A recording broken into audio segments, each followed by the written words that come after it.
Yo, everybody. I am Zach. This is Expanded Understanding. Uh, it is very good to see you this evening. That music at the beginning was actually something I've put together that I actually did live like this morning. I think it was this morning. Nevertheless, I've been playing a lot with like live looping a bunch of samples that I've been creating, collecting, tweaking, etc.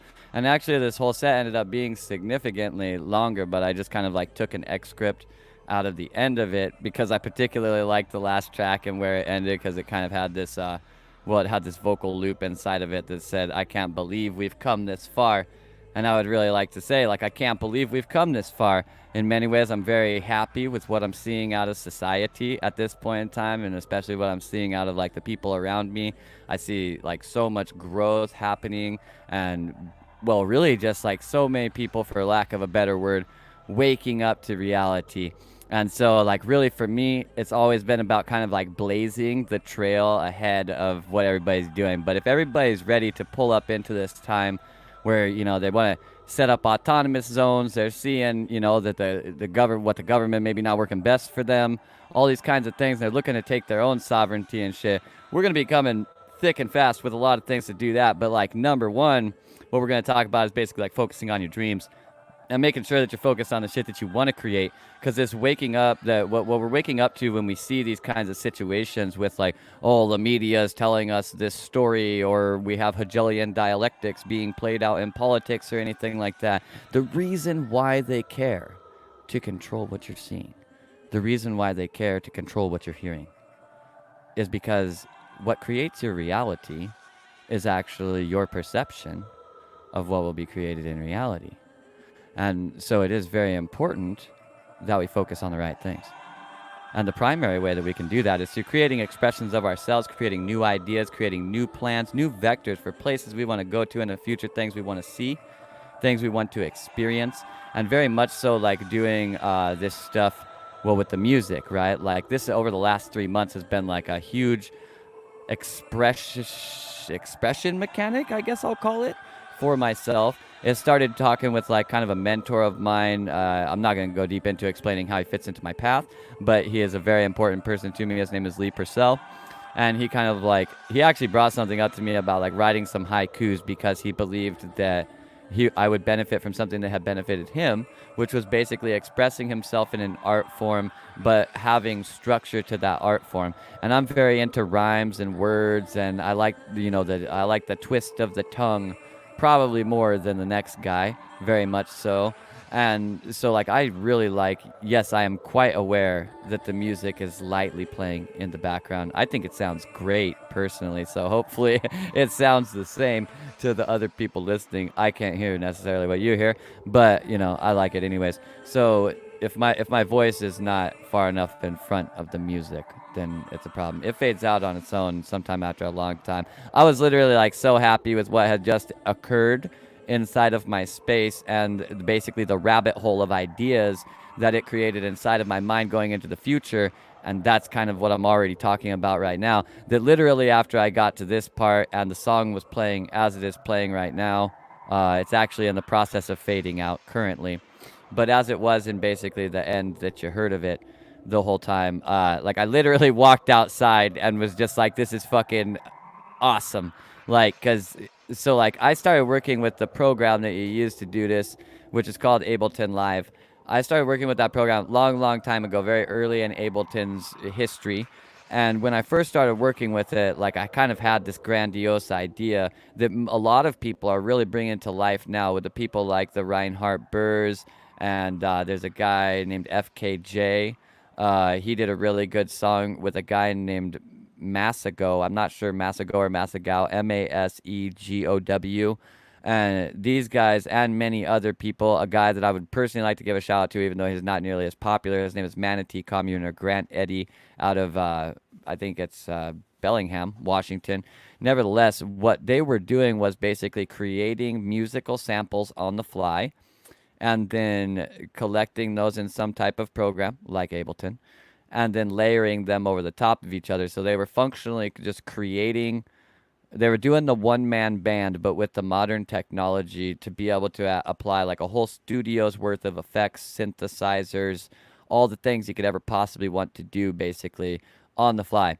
And so there is like another layer to everything that I want to do with that, and how that really like correlates to talking inside of here is very much so like it's always important to like focus on your dreams. Even if you accomplish one, really like the next best thing to do is like think of another dream and do that, right? Like if you really like the thing that you just created, just make it bigger, you know? So like I'm always thinking about this kind of space that I want to create for a really immersive art experience, basically.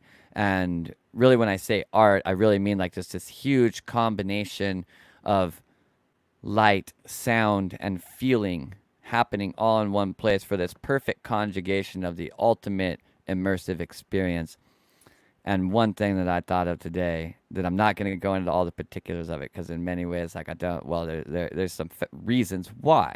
And I will explain the reasons why and spend more time talking about the reasons why, so that hopefully you could take something from this and basically apply it to your own life and to focusing on your own goals and how you approach even maybe, accomplishing those goals and things like that. So, nevertheless, like the kind of idea that falls out from this is to create an even bigger immersive experience, kind of marrying some of the things that we have been showing them sometimes on the stream, like these visuals and stuff, but in a better production, basically.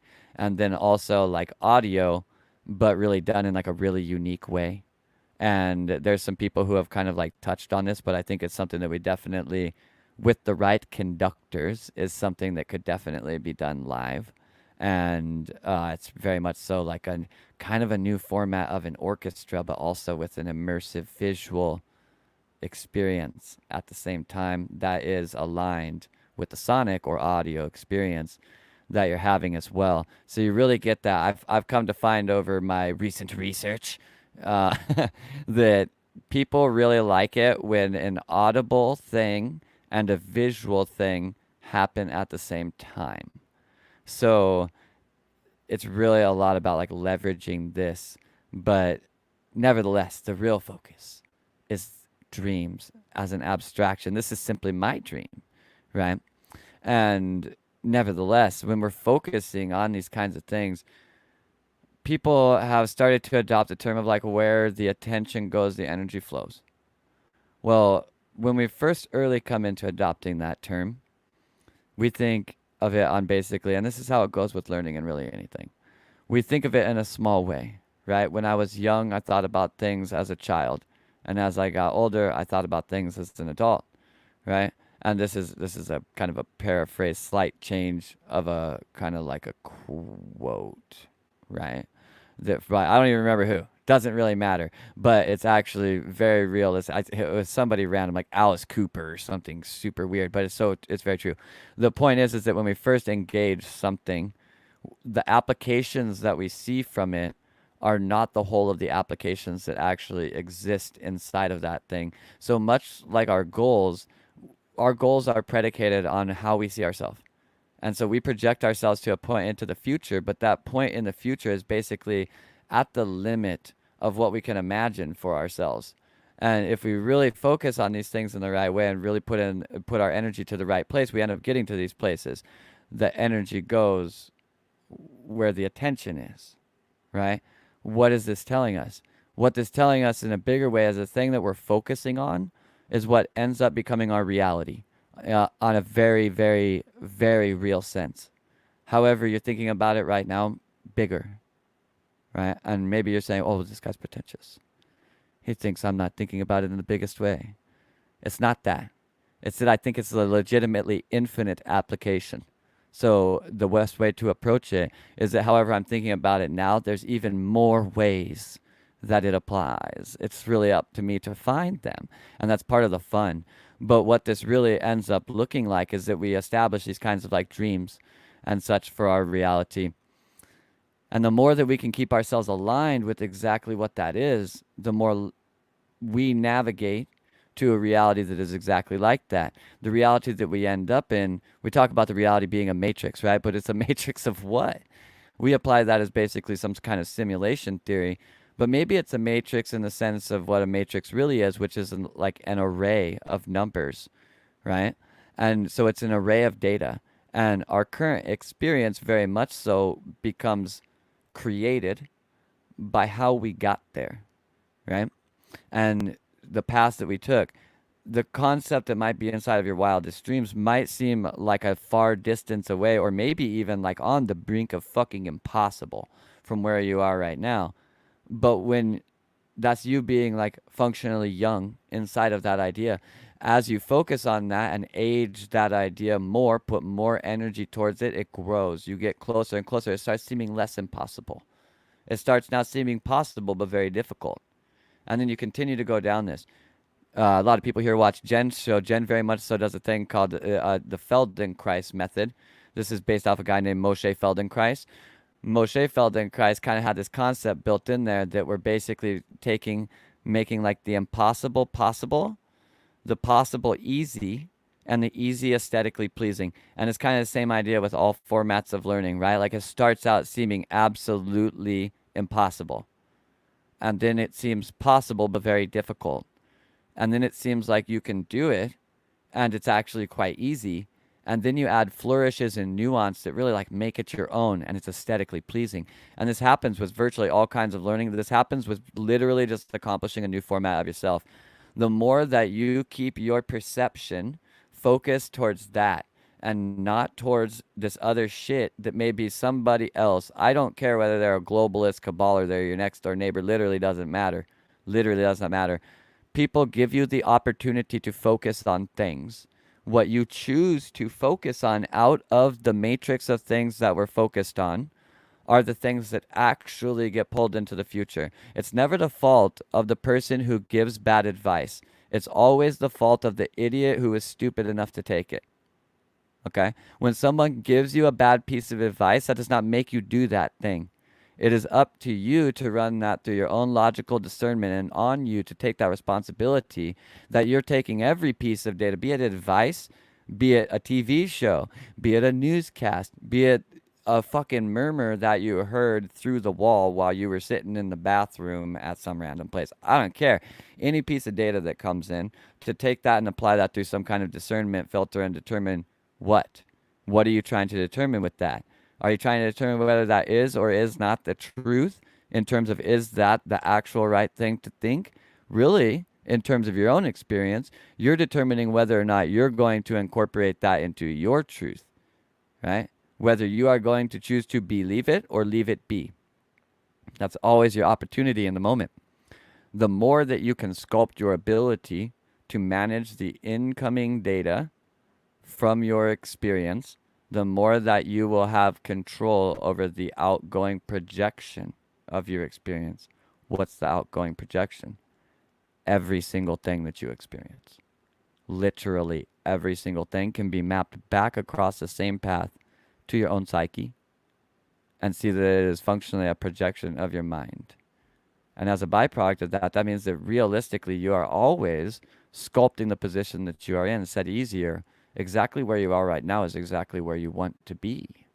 Accepting that in yourself requires a little bit of an, I'm not doing the perfect thing I could be doing for myself. This is not the life of my dreams. But it also gives you the potential to now hold the space of responsibility that is actually capable of creating exactly those dreams. So maybe you won't be in that position for very long anymore. The other space resides effectively in a place of delusion where it says, I would have my dreams, but there's these things that I have no control over. These are the truths that I am choosing to believe instead of leave be, that are holding me back from believing in the reality that I would like to leave this one to be. So perhaps leave them be instead, unless they match exactly what you believe you would like to be. And take the time to discern that. Jen says sometimes make every decision like your life depends on it. This is not because you're trying to put a lot of pressure on yourself. This is because you're literally sculpting the step in front of you that you are going to take in the moment after this one, with the step and the perception of the step that you are taking in this moment. That is what will lead you to the next moment in your life. This abstraction may seem like it's rudimentary and simplified, but the simplified application of that means that you can apply it to everything, and that's why this is better. This is the rule scientifically of Occam's razor. Occam's razor functionally states that the simplest answer is always the most right one. If there's 5 answers that are functionally right, then the simplest one is the one that you should go with because it will have the broadest application. And that's what's really most important. Your life isn't written inside of some book that you can go download or buy somewhere. Amazon does not have the answers locked inside of one of the many books upon its digital bookshelves. That is not where it lies. Something may exist there that would cause you to understand or read yet another page of your own story inside of your own life and continue to unfold this story, but that story can really go any way that you choose to it to go. Is it making you out to be the hero? Is it making you out to be the victim? Are you perhaps the fool? Perhaps you're the forlorn lover that cannot possibly find the things that they want. Perhaps you are the very powerful king who abuses their power. Which role do you play when all the world is a stage and all of the formats that you could possibly be, all the people, are merely players? What do you choose to play? And are you actually choosing to play, or are you taking your role extremely serious? Because either way, whether you are choosing to be the jester or you're choosing to play the comedic mask, you could also choose to play the tragic mask. You could also choose to be, you can be your own liberator, or you can be the victim of your own oppression. This is a choice that happens in the exact same space. The question is, do you perceive yourself making the choice? And if you do perceive yourself making the choice, do you understand why that choice is the one that you are actually wanting to make? Or do you blame that on something outside of yourself as though your reality is in some way oppressing upon you some format of what you have to be?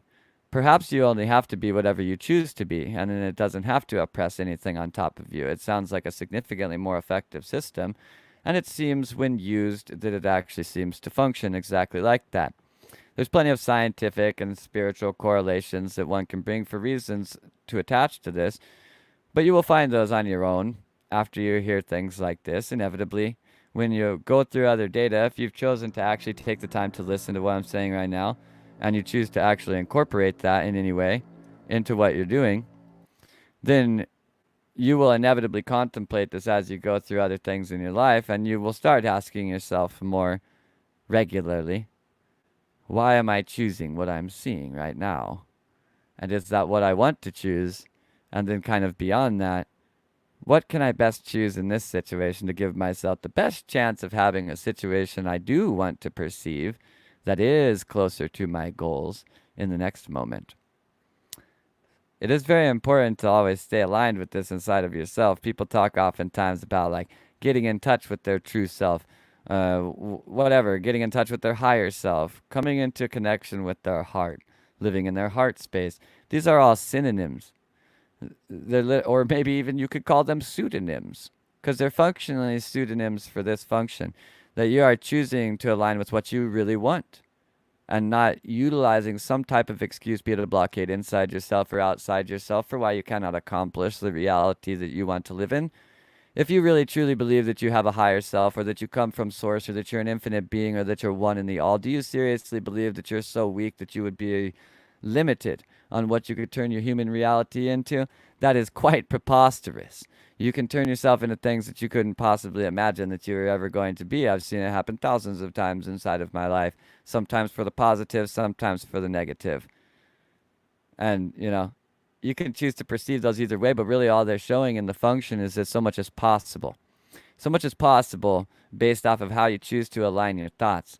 And it seems that output is directly linked to input. And garbage in, garbage out. So you got to mind your consumption, but not just your consumption of whatever you're eating. Like, this is just one format of looking at it, not your consumption of who you're interfacing with. This is just one format of looking at it. Not your consumption of what kind of data you're talking in, or where you're spending your time on the internet, or what kind of, or if you are watching news in any way. All of these things, it's all consumption. Your entire experience of reality, you simply looking upon something, or hearing it, or feeling it, or smelling it, this is all consumption. You're consuming your entire reality, and how you perceive that reality determines whether or not what came in was garbage. But if you put garbage in, man, you're going to get garbage out. You got to figure out how to basically abort this cycle. Alchemists talk about this as a format of transmutation. Take a base material, the garbage, and turn it into gold when it comes out the other side. How the fuck do we do that? Right? How do we do that? Well, the primary answer is by always focusing on turning it into gold and not limiting yourself on your ability to do that. Do what it takes. Do the step that is the current portion, the current placement in the alchemical process. You can understand it through this metaphor and about 1,000 others. In order to do what it takes to overcome the current situation that is in front of you. You know? Don't tell yourself why you can't. Tell yourself why you can. The only reason why you ever cannot is because you have attachments. If you are a completely unbounded string interfacing with other unbounded strings, no matter how much you twist and roll around each other, if there is a requirement that both of them keep going forward, like it is their choice to continue going forward, then these two things cannot possibly not. It is impossible for them to not. Only when they become attached at one or more ends and then start functioning in the right way can they actually not.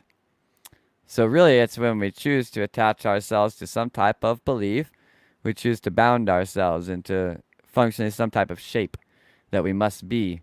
And then based off of our bounding into that shape, we believe that we cannot.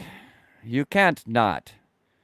You can only make yourself not. You, what you really are, true you, not attached, doing what it wants, which it will do in the long run anyways. The not will resolve itself. It always does. Then it can. That's what it does. It is an infinite creator. It can. It does not not.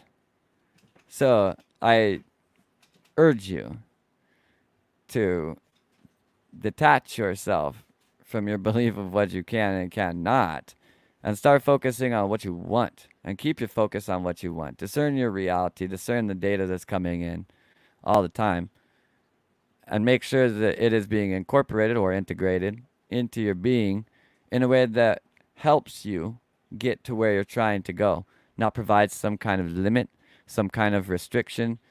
Don't ask yourself why this is happening to me. Ask yourself why this is happening for me. How is this happening for me? What is this helping me gain that I need in order to accomplish what I am trying to accomplish? You can't accomplish anything. You just probably need to change from what you are right now. And you're totally fine with that. You know, you can accomplish being a millionaire. Well, you'd have to change from a person who does not have $1 million in the bank account to having $1 million in the bank account. You're fine with that change, right? Well, what if there was some other changes as well? Are you okay with those changes? Can you make those changes? Because if you can, you ain't getting no $1 million. That's the contract. You know, we talk about these past life contracts, all these kinds of contracts that we sign. You sign 50 billion contracts every moment that you go through life when you take every single piece of data that comes in and you basically contractually agree to how you have perceived, integrated, and thus further projected that piece of data. You make contracts constantly. Are you managing them actually? I mean, you don't really need to manage them on a bit-by-bit basis if you kind of manage them with an overarching structure that I'm incorporating things that get me closer to my goal, that get me farther along the vector that I'm trying to travel. And I set that vector in the distant future in the form of functionally a goal, something I'm trying to accomplish, something I want to be, whatever. An identity that I am not right now, but I would like to be later, what I am not. You just pick one. It doesn't matter which one you do. Have a heyday with it. It's a good time. So if we choose to actually focus on this thing, and when I say focus on that, I don't just mean think about it all the time. I mean realize that like all of the energy that's coming into my reality is going to be converged and then pushed towards that thing. I'm going to purposely make sure that every experience I'm having is going towards the thing that I am focusing on. So whatever's happening to me is happening for that end. It's my job now to find out how I can utilize that to further my aim. You will notice some dramatic results inside of your life, the reasons that you have not accomplished the things. And when I say this to you, I say this to me. And I'm looking at myself while I say it. That's why I'm not looking right into the camera. The reason why you have not accomplished the things that you want to accomplish is because you have been in your own way. And it's okay that you've been in your own way, because the restriction that you applied to yourself was exactly the tension that you needed in order to get you to the place that you needed to be right now, which is exactly the right place still. So there's not even anything to forgive for. Never actually did anything wrong. Did everything exactly right. And that's exactly why you've been here, and you know about what you know now. And if you're hearing what I'm saying right now, you know that you're at a point where the restriction left inside of your reality is you. It's never outside of you. It is always you and your ability to transmogrify, or otherwise transmute the data into something that goes towards the things that you want and not towards the things that you do not want. Stop focusing on hell, and you might find out you already live in heaven. So, yeah. We can all be happy, like, if we choose to, even though there's problems. I care that, like, some people aren't treated right. I don't care whether they're black, red, blue, orange. We want to say the Black Lives Matter, like, whatever, dude. Fine. Yes, they do. I agree with that statement. I agree that the Black Lives Matter. You know, the world's not perfect, but that doesn't mean that we can't go through the situations that we have right now in a way that is coherent and unifying, not divisive. But first, we have to unify with ourselves. First, we must come into coherence with ourselves. First, we must make sure that we are focused and authentic on what we really want to happen.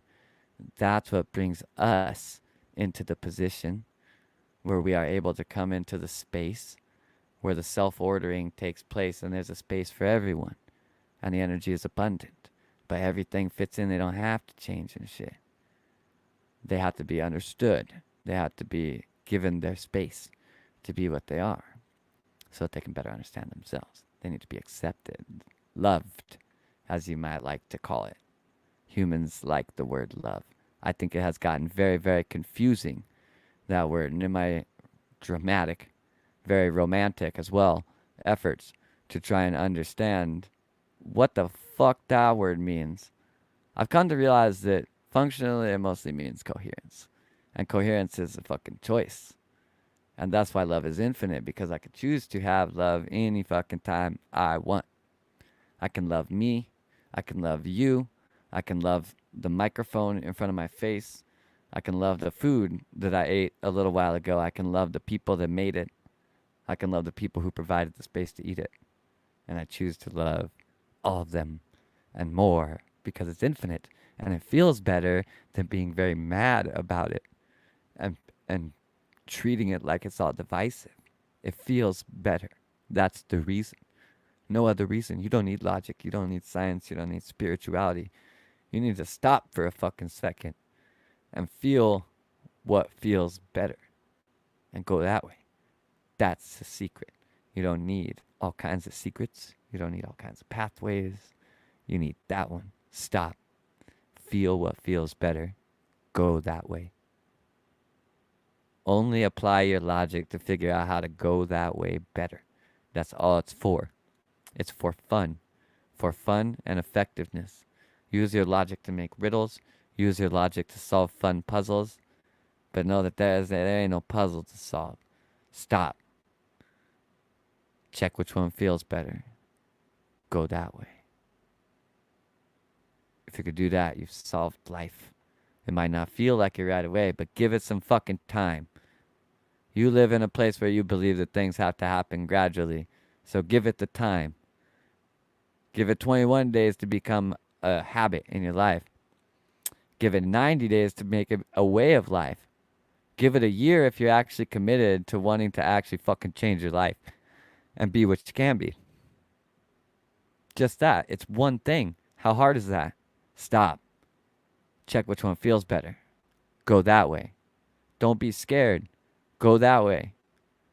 Don't come up with a reason why you can't. Go that way. Don't come up with an excuse, a justification, nothing. None of that shit. No reason not going that way. Stop. Check which one feels better. Go that way. Very easy. No special equation to remember. Stop. Check which one feels better. Go that way. Your life will get better. Your life gets better. Other people around you's life gets better. They ask you, how your fucking life getting better like that? It's even making my life feel better. You're like, well, it's pretty easy. You just stop. You check which one feels better. You go that way. And then their life gets better. And then the people around them life gets better. And you're one of the people. So now your life just got even better. It just backflowed on you. Constructive feedback. If you are not leveraging the mechanic of constructive feedback to enhance your life, are you really actually even trying? Do you know what I mean when I say leveraging the function of constructive feedback to make your life better? Have you figured out how to utilize the difference between you and another person to enhance the rate at which your manifestations come into reality? That's what I'm asking. If you haven't, stop. Check which one feels better. Go that way. It will teach you. You will teach you. You will know that you do not need a fucking book. You don't need a teacher. You don't need a master. You don't need a guru. You don't need a fucking plant or a pharmaceutical. You need you. Why did you stop taking care of you? Why? What's the fucking reason?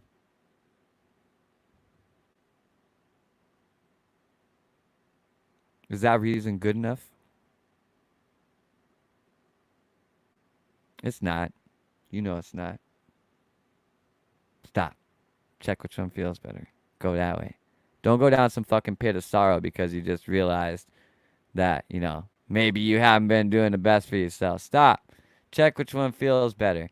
Is it better to go down a pit of sorrow or better for me to look at that situation and go, fuck, I can actually do better than that. I definitely can do better for that. Why am I not showing up with myself? I'm going to show up for myself. I'm going to go that way. That sounds a lot fucking better. You stop. You check which one feels better. You go that way. You go that way fucking hard. Stop being afraid, dude. You're literally afraid of becoming your wildest dreams. It's ridiculous. It's literally ridiculous. Inside of my life, I don't say this because like it's some mystical fucking concept that I believe in the future. I've made myself into whatever the fuck I wanted to be like 7 times and then purposely destroyed it because I think it's funny.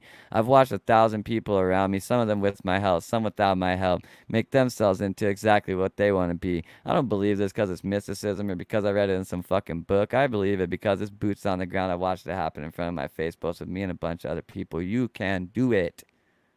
It's very simple. Stop. Check which one feels better. Go that way. No question.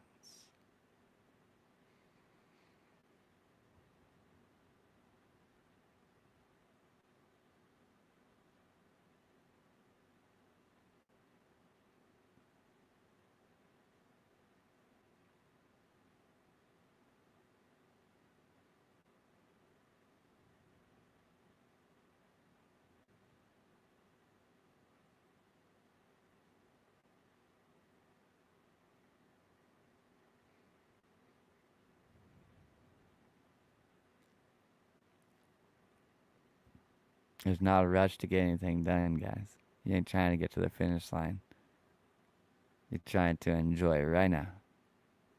The answer's always going to lie right now. So don't be in a rush. If you get to the moment where you really enjoy it and you're in a rush, it might go by too fast. Be ready to be very slow when the time is right, and be ready to be very fast when the time is right. Do not be either the tortoise or the hare. Understand the story.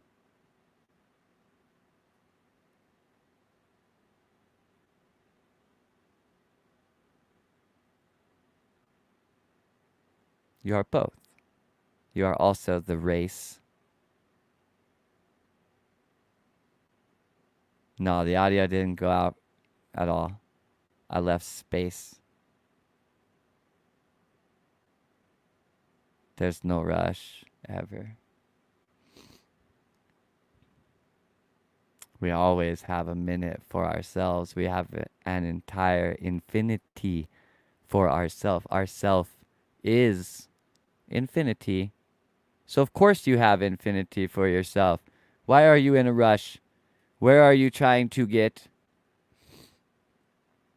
At the end of the path that you are going down, you will find that you are all things and that you are all experiences and that you go on forever. Where are you trying to get?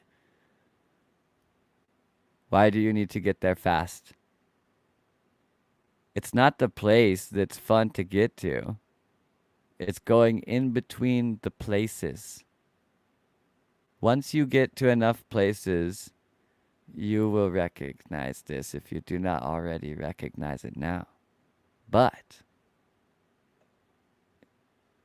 if you choose to recognize it now, you will find your life be much more enjoyable, especially if you stop, check which one feels better, and then go that way every time you have a question about where you are going in reality. Don't consult your guru. Do not consult your book. Do not consult the tarot.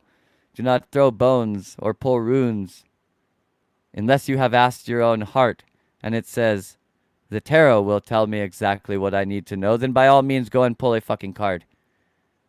If it says I need to call Zach, Zach will be able to tell me the answer that I need to hear. Then call me. But when you call me, I talk to you about jumping matchbox cars off of a ramp into a river, don't tell me I don't know what I'm talking about. Figure out how that was the right choice, because your heart already told you the right choice.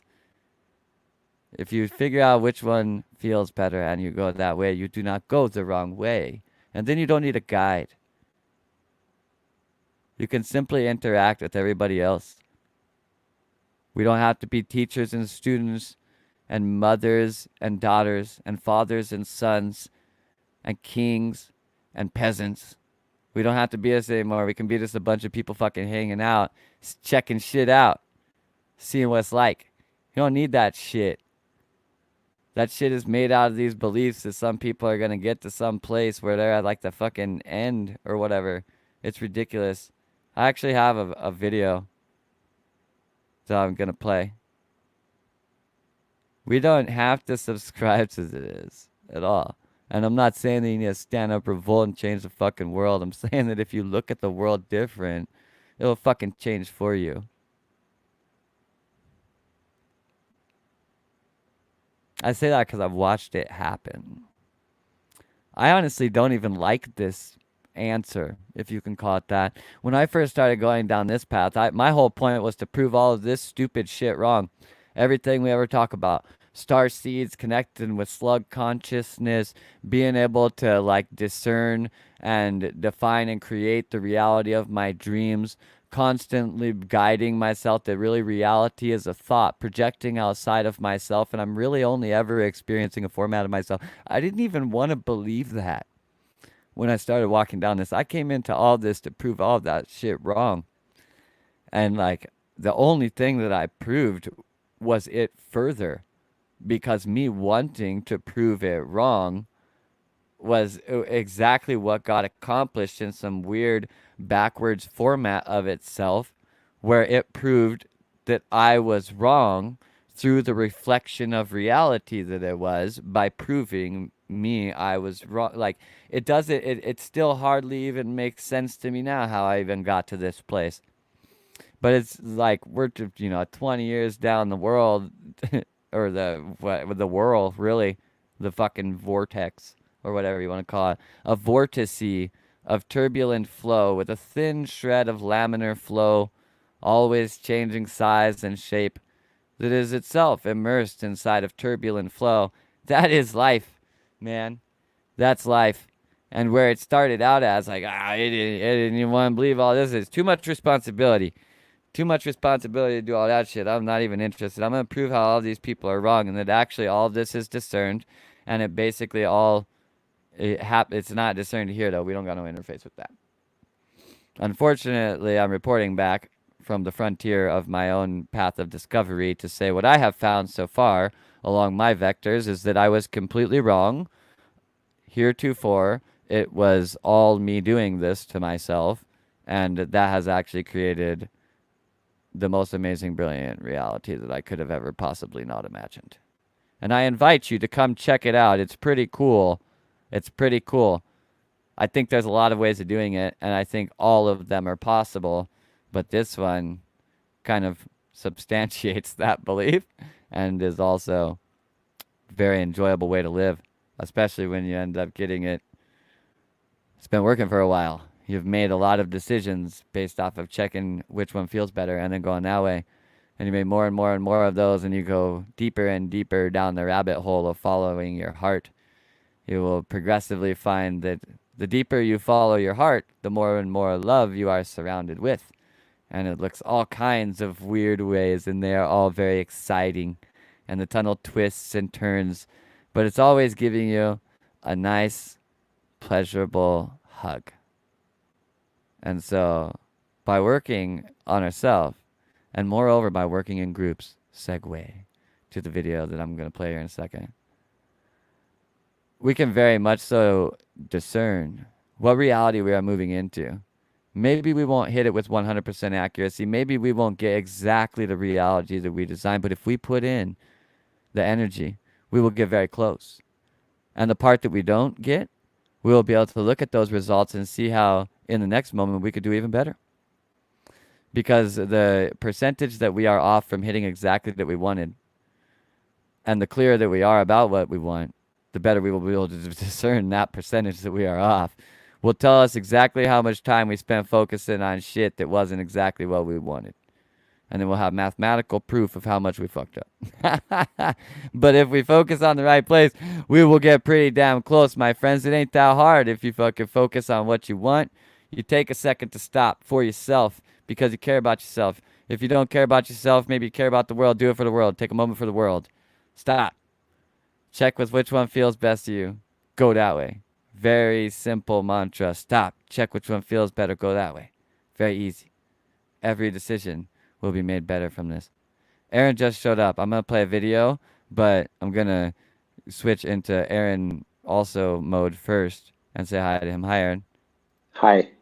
What's up, I dude? have loved, what's up, man? I have loved your whole Zach soliloquy hour. Has been fantastic. I've been listening on my, because I was getting out of the shower and I could have been like here earlier, but you started talking. So I started cleaning my place, started doing my stuff, really enjoying everything you were saying, everything, every part about all of it, just the whole dynamic. So nice to see you, and it's nice to hear you. Nice to see you too. I love you. Love you too, man.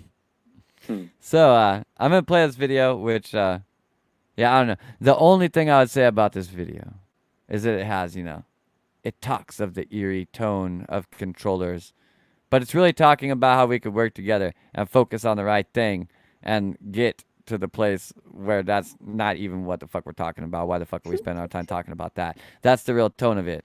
You know what I mean? So we'll check this out real quick. We'll talk about, other meditative technologies that we could use to be coherent with one another. That'll be or something else. I love all of you. All right, videos. Word. How do I do this? I press this button over here. I'm very good at this. Look how fast I'm doing this. Very good. I am very good at this.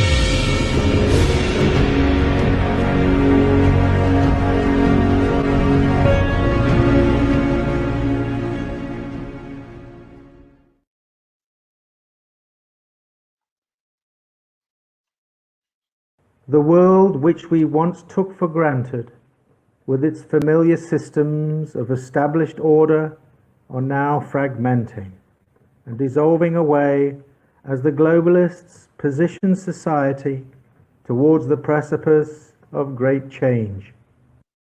Today, the old order of nation-states and national sovereignty, an established system of balanced power, through mutual agreements, treaties and commerce, is being undermined by various factions, fomenting disillusion, destruction and division, promoting rapid change while preparing the ground for the next phase of globalization. Many groups with their own unique altruistic aims are being sponsored and promoted by sinister factions determined to drive a wedge of division into the very heart of the old order. As human consciousness undergoes profound changes, stimulated by a new cosmic cycle, our consciousness as a collective is expressing these changes out within the physical realm. The gods of the ancient world are once again setting the energetic backdrop to which we, as biological expressions of universal consciousness, receive our new influences as they transit across the heavens. Although these influences shape the flavor and dynamics of the atmosphere which we are entering, we are not entirely helpless within the participatory feedback loop which gives clarity and form to our chosen destiny by adopting and expressing aspects of the vast choices offered by an endless tapestry of possibilities bestowed on humanity by their Creator. The human mind has tremendous capacity. Our brains are only biological organs which allows the consciousness to interface with this physical reality. Our subconscious, on the other hand, is the greater expanse of our mind's capacity. It is also our tether to the spirit realm, a place where past, present, and future coexist simultaneously. Our subconscious, therefore, is part of a powerful collective, forming the building blocks from where our physical soul awareness brings forth, through the doors of our imagination, various options offered, which ultimately materialize into our reality. Whoever controls the programming of the human subconscious controls the collective, and whoever controls the collective controls the options offered regarding our future reality. If you are not aware and in control of what enters your subconscious, someone else will program it for you. The more emotions attached to any form of suggestion, the easier it is for that suggestion to penetrate the perimeter of the subconscious. Our ruling classes understand these principles and are using them to steer humanity towards their own selfish objectives. Using sophisticated tactics of division, they undermine what little unity there is within the collective subconscious, thus confusing the feedback loop, offering humanity a distorted perception of their true desires within their new reality. We have, in the past, tried almost all forms of social change, initiated from the physical mind, not from the subconscious. Most systems of change implemented from this level of awareness tend to be flawed, riddled with problematic inequalities, injustice, corruption, and unfairness. A system born out of only the physical consciousness will require all the brutal tools of that physical realm to maintain it. However, a system born from the subconscious will possess the insight of an integral spiritual presence, observing the past, present, and future simultaneously. Instead of falling into the trap of previous generations by joining various altruistic groups who spread their divisive discourse as they smash up their cities and towns, demanding change without understanding the overriding picture, there is another solution. Throughout history, our ancestors have left future generations hints and references to this profound knowledge, the power offered by the collective subconscious. When considering that the subconscious mind is the size of an elephant compared to the rat-sized human mind, it is no wonder the elephant god Ganesha is regarded as the mover of all obstacles, who rides around on a rat. It has been proven that group meditation on a mass scale can change an external situation from within. The more participants joining together peacefully and united, all with the same overall intention, can influence the collective subconscious in such a way as to bring about substantial change on the outside.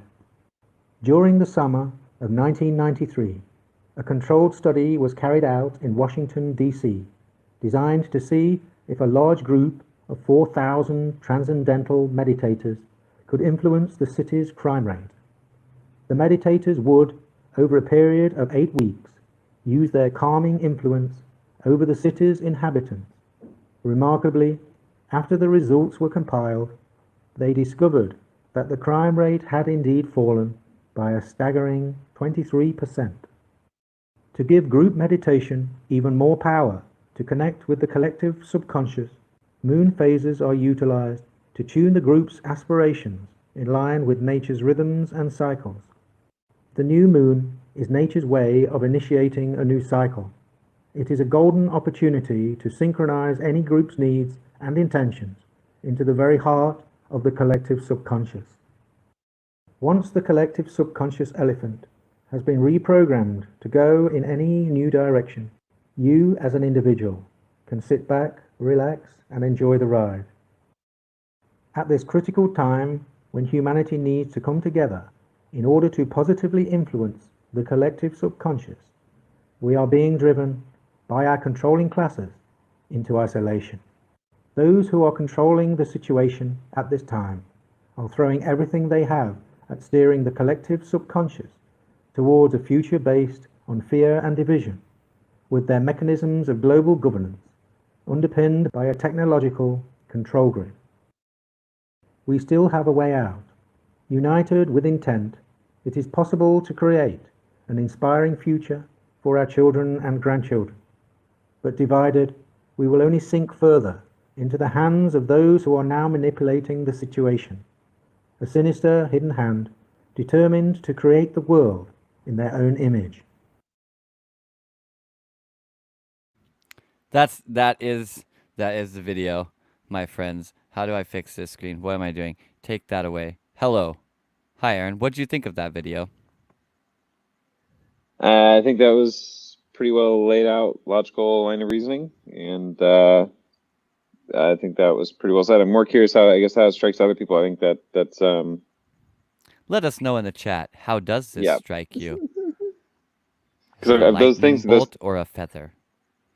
Well, those things are true realities that have been true for me for a long time. It's very interesting to see them playing out in current events. It's very interesting to see them laid out in ways that are relevant to dynamics that are very, very, very current and applicable. So, well, it's all very, very interesting. I feel like we kind of need to, take this to the next level. You know what I mean? And really believe in ourselves. Really actually try and, generate really what we want to experience. You know what I mean? And moreover, even especially, like working together in order to try and generate these things. This is the whole point behind generating basically ecosystem, to cohere a bunch of people's like choice reality into something that they all focus on, And I really believe this is something that we can do. We need to work together. There's a quote that kind of relates to all that same dynamic. Fractal geometry is not just a chapter of mathematics, but one that helps every man to see the same world differently. And that's from, what's his name? I don't even know how to pronounce his first name. Benoit Mandelbrot, or the Mandelbrot set, Mandelbrot fractals. Yeah, the guy who created fractals, basically. Like he's well, at least in terms of getting the equation. Do you know the story on that? That I don't know if I talked about it on the show, and I'm trying to remember where I heard it now, so don't like pin me to the wall in this whole dynamic. But I'm pretty sure Mandelbrot was initially based off doing geography, like measuring landscapes around islands or bodies of water around the shore. Like no matter whatever measurement you took, if you're going to go inches or whatever your consistent measurement, like the way that you measure around, there was an actual equation to it. They would actually fractal out around. Like I think he created actual fractal from seeing landscapes. Literally where the shore meets where the water meets the land, which I think is very interesting. I did not know that, but it seems very possible. I mean, these things seem to exist basically everywhere. So that's why, like, when I said created fractals, I was like, well, yeah, you mean, not really. See, So we got two more here on fractals because they're good quotes. Modern humans became fixated on a collective hallucination of linear time, ignoring the fractal spirals of the surrounding universe. Daniel Pinchbeck. The Mayans would definitely agree with this. I mean, if you get into the Mayan calendar, the Zolkin is what they call it. You come to find that it's really like, well, you could understand it as like a bunch of seated wheels, right? But like this internal wheel turns much faster than the other ones, and each time that rotates once, the next one out rotates, or it rotates one Mm-hmm. tick of its rotation, and so on and so forth. Because there is like this fractal seeding of orders according to their kind of way of breaking it down, and they are like time is fractal, like that. So. And speaking of which, James Glick says, in the mind's eye, a fractal is a way of seeing infinity. Hmm. Yeah, and isn't that, I mean, really isn't that what time is? Like, when does the calendar end, right? Like, how many years are on the calendar? You can put basically the year 14,239 on the calendar, right? It's just the Mm-hmm. same shit that's been happening right now for another 12,000 years. You just put it on the calendar. And the same thing would go for the year 2 trillion or whatever. You make up a fucking number. You just do the same thing again. So, really, like, even with the way that we do a calendar right now, we're trying to, like, we're mapping something infinite. We're just saying, right now, you're right here. Yeah. Yeah. So, and by the way, of course, like the calendar that we follow that says that it is the year 2020 is not the only calendar that's ever existed. Not even close. Not even Yeah. close. There's been like, a Not so bunch of much. fucking calendars, and a lot of them say a completely different date than that. Like it's like the fucking year 5000 on some of them and shit. So, Mm. nevertheless, the point is that that's It's just the actually, numbers that we use now, really. when it's all mapping out in different ways, the times and the seasons of the stars. I mean, at the beginning of the Bible in the Hebrew text that says that the stars and the planets and everything was created so that man could know the times and the seasons. So not necessarily have to take that literally true, but the point being, even at the beginning of all these ancient texts, they make allusion to that paying attention to the movements of the stars is incredibly important. And that they're put there for us to understand times and seasons. And in the Hebrew Kabbalistic text, in the literal 6,000 year time period, they actually make a really good argument from the academic timeline and those 6,000 year timelines anyway of this being leading into this being the Yuga and all the different numbers lining up. So even in the Hebrew tradition and the other traditions, a lot of the big overarching astronomical timelines or astrotheological timelines all line up because it has more to do. It has a lot more to do outside of any religion. It has more to do with the astronomy, which is amoral and a-religious and a-anything. It just is the way things Yeah. work. I mean, if the astrology is ever going to look like it's the time for a massive change, it would basically look like what it looks like right now. Yeah. I feel like so Yeah. because like the fixed stars even they go through like a little wobble because of our turn, right? So they stay fixed within like a 1 degree distance, but they're actually like sometimes going this way and sometimes they're going that way, and they wobble around kind of like a midpoint, right? But like even right now, I mean, there's like whatever 5 or 6 planets or whatever in retrograde, but there's like 5 stars in retrograde too, and a lot of them are like major stars, like the Sirius, Arcturus, things like this, are their Well, apparent retrograde as well. this I guess to be part of, I mean, in my own personal journey, everybody's going to find their own, but the more that you take in different data sets for input and you find out astrology is a pretty universal or, yeah, universal, at least galaxial, relevant to our dynamic here that's going on in our Mm. galaxy and our solar system and us being people on the planet and the ways that you can look at that over time and correlating Yeah, to major lifetime events, but also personalities. Like I said the other night, like astrology being one of the things and gene keys, but something that applies to every human being on some level. There's some kind of based on where you're born and where you actually are on the earth and the epigenetic expression of your DNA and how the light is affecting that based on the stars. That there's just so much data there to help understand yourself. It's a exactly. wonderful data set. Yeah, there's an enormous amount of data. And like even if any of those systems like you don't have to go like mystical deep end with them either, as you were Yeah. basically saying. Like just you can just use them as mapping, and that kind of goes right with this comment. Seasons come and go, and you were drawing the like this astrology is so people can understand the seasons. Even if it's just for that, like that's already showing a very relevant benefit associated to it. But Well, it's the what seasons. what is constant, and I feel like Yeah. what's constant is change. And even that statement, seasons come and go. Yep, they do. That's how that works. right? So we Yep. have some level of cyclical reality that we have seasons. What do we mean by that? We typically refer to the four seasons. That's our reality, but it also means colloquially or metaphorically seasons in our lives, seasons of healing, seasons of growth, seasons of being in a relationship, seasons of being out of a relationship. I mean, there's Yeah. seasons of our life that they're always changing, but we're in a season for a while. When you bring that up, that makes this comment here actually even more interesting, because for it to be season come and go period, what is constant? Well, the coming and going of the seasons. Right. What a great sentence. Yeah, the whole thing. It's like self-answering. Right? It's great. Yeah. Yeah. Good job, Willow. Constant is what comes or goes and comes, comma, seasons. Like you could literally read it backwards and answer the forwards. You know what I Well, mean? it's even like the statements like I'm consistently inconsistent. Right? Some things are consistent for seasons and times, habits, patterns, rituals, Right. but I'm guaranteed consistently inconsistent. Yeah, when the inconsistency, as you're looking with a turbulent flow, in the space of turbulent flow, the Yeah, no shit. inconsistency is the consistency. Right? And I love that like the first statement on that video too is that from that professor and whatever, and the first answer is like, how do you recognize turbulent flow? Well, Well, you you know just it when you kind of see know it. it when you see it. Which is really, it's true. I mean, if you're going to distill the most complex sciences down to make it palatable, really, actually useful to Hmm. people, you have to be able to communicate in a way that people understand. Like people get that. Oh, Yeah. I'll know it when I see it, and then give examples. Like, okay, so I don't even know all that complex mathematics that they don't haven't figured out. You just know it when you see it. Now, what are the Hmm. applications I can make to my own life, or just to the universe and whatever, but to me, based on Hmm. knowing that it does apply to me in that way. I like Yeah. it. Everything in this reality seems to be cyclical.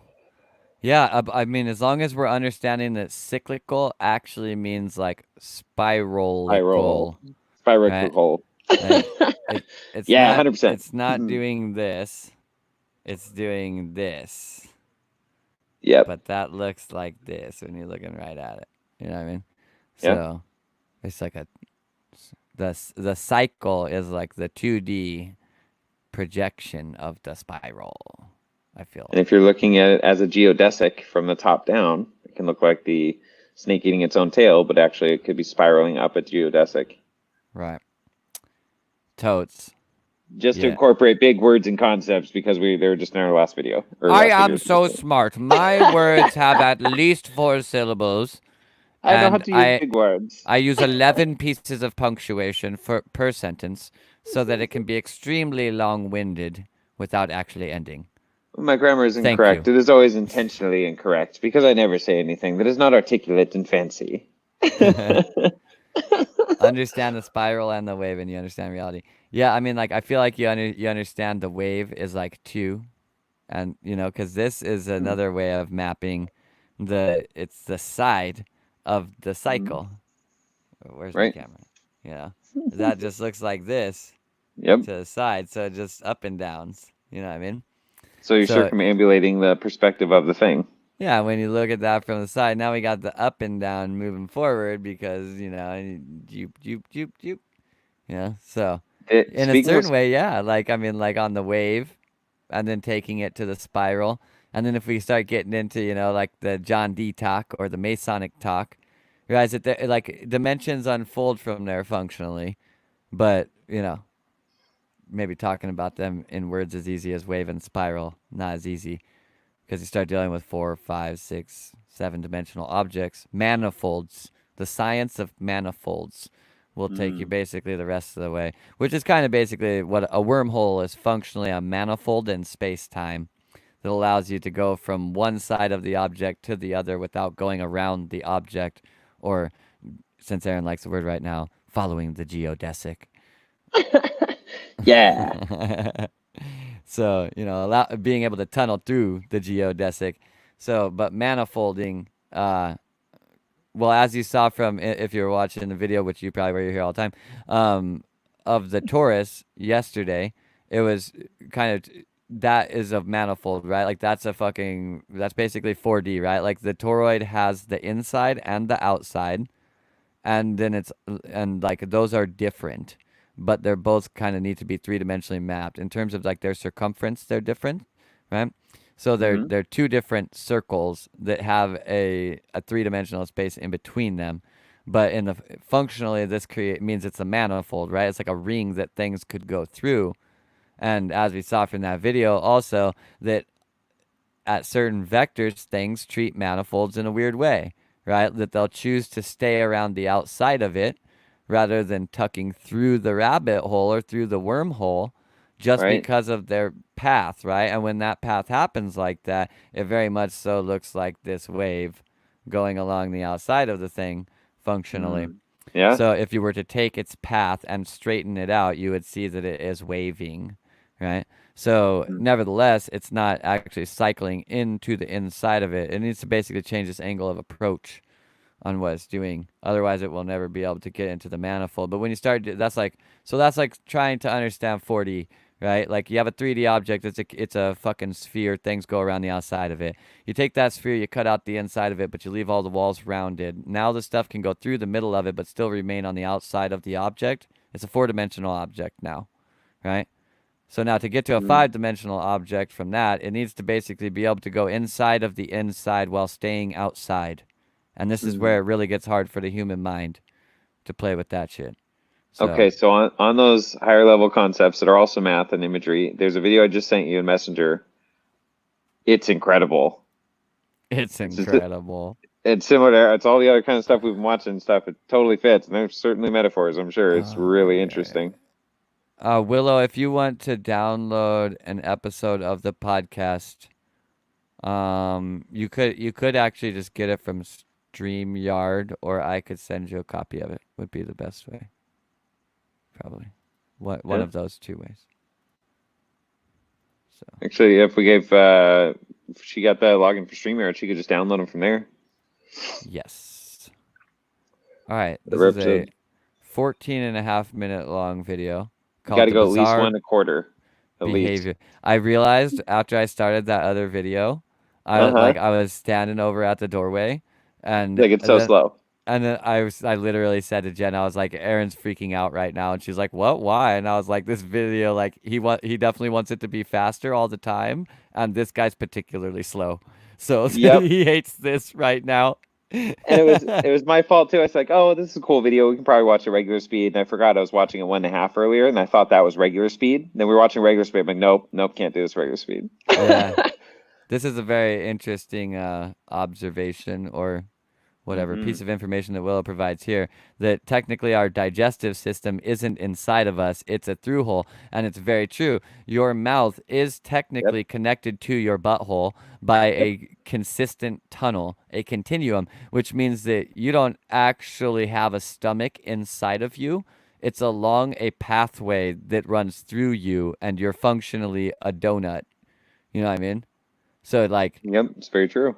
What the hell? Like, how weird is that, right? Like, you think about the idea that I have a sickness, and I call that colloquially a stomach bug, right?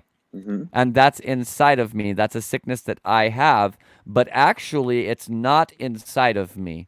It's in my stomach, which is inside of my inside, the system that's inside but of it's me. outside of me still. Yeah. You know what I mean? Yep. What? Yep. What the hell? Humans are weird, dude.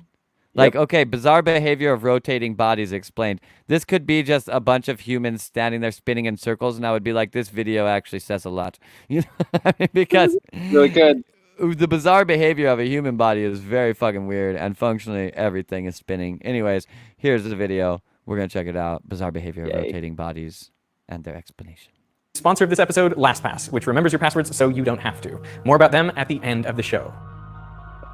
What you are looking at is known as the Janabekov effect, or the tennis racket theorem, or the intermediate axis theorem, but we'll get to that.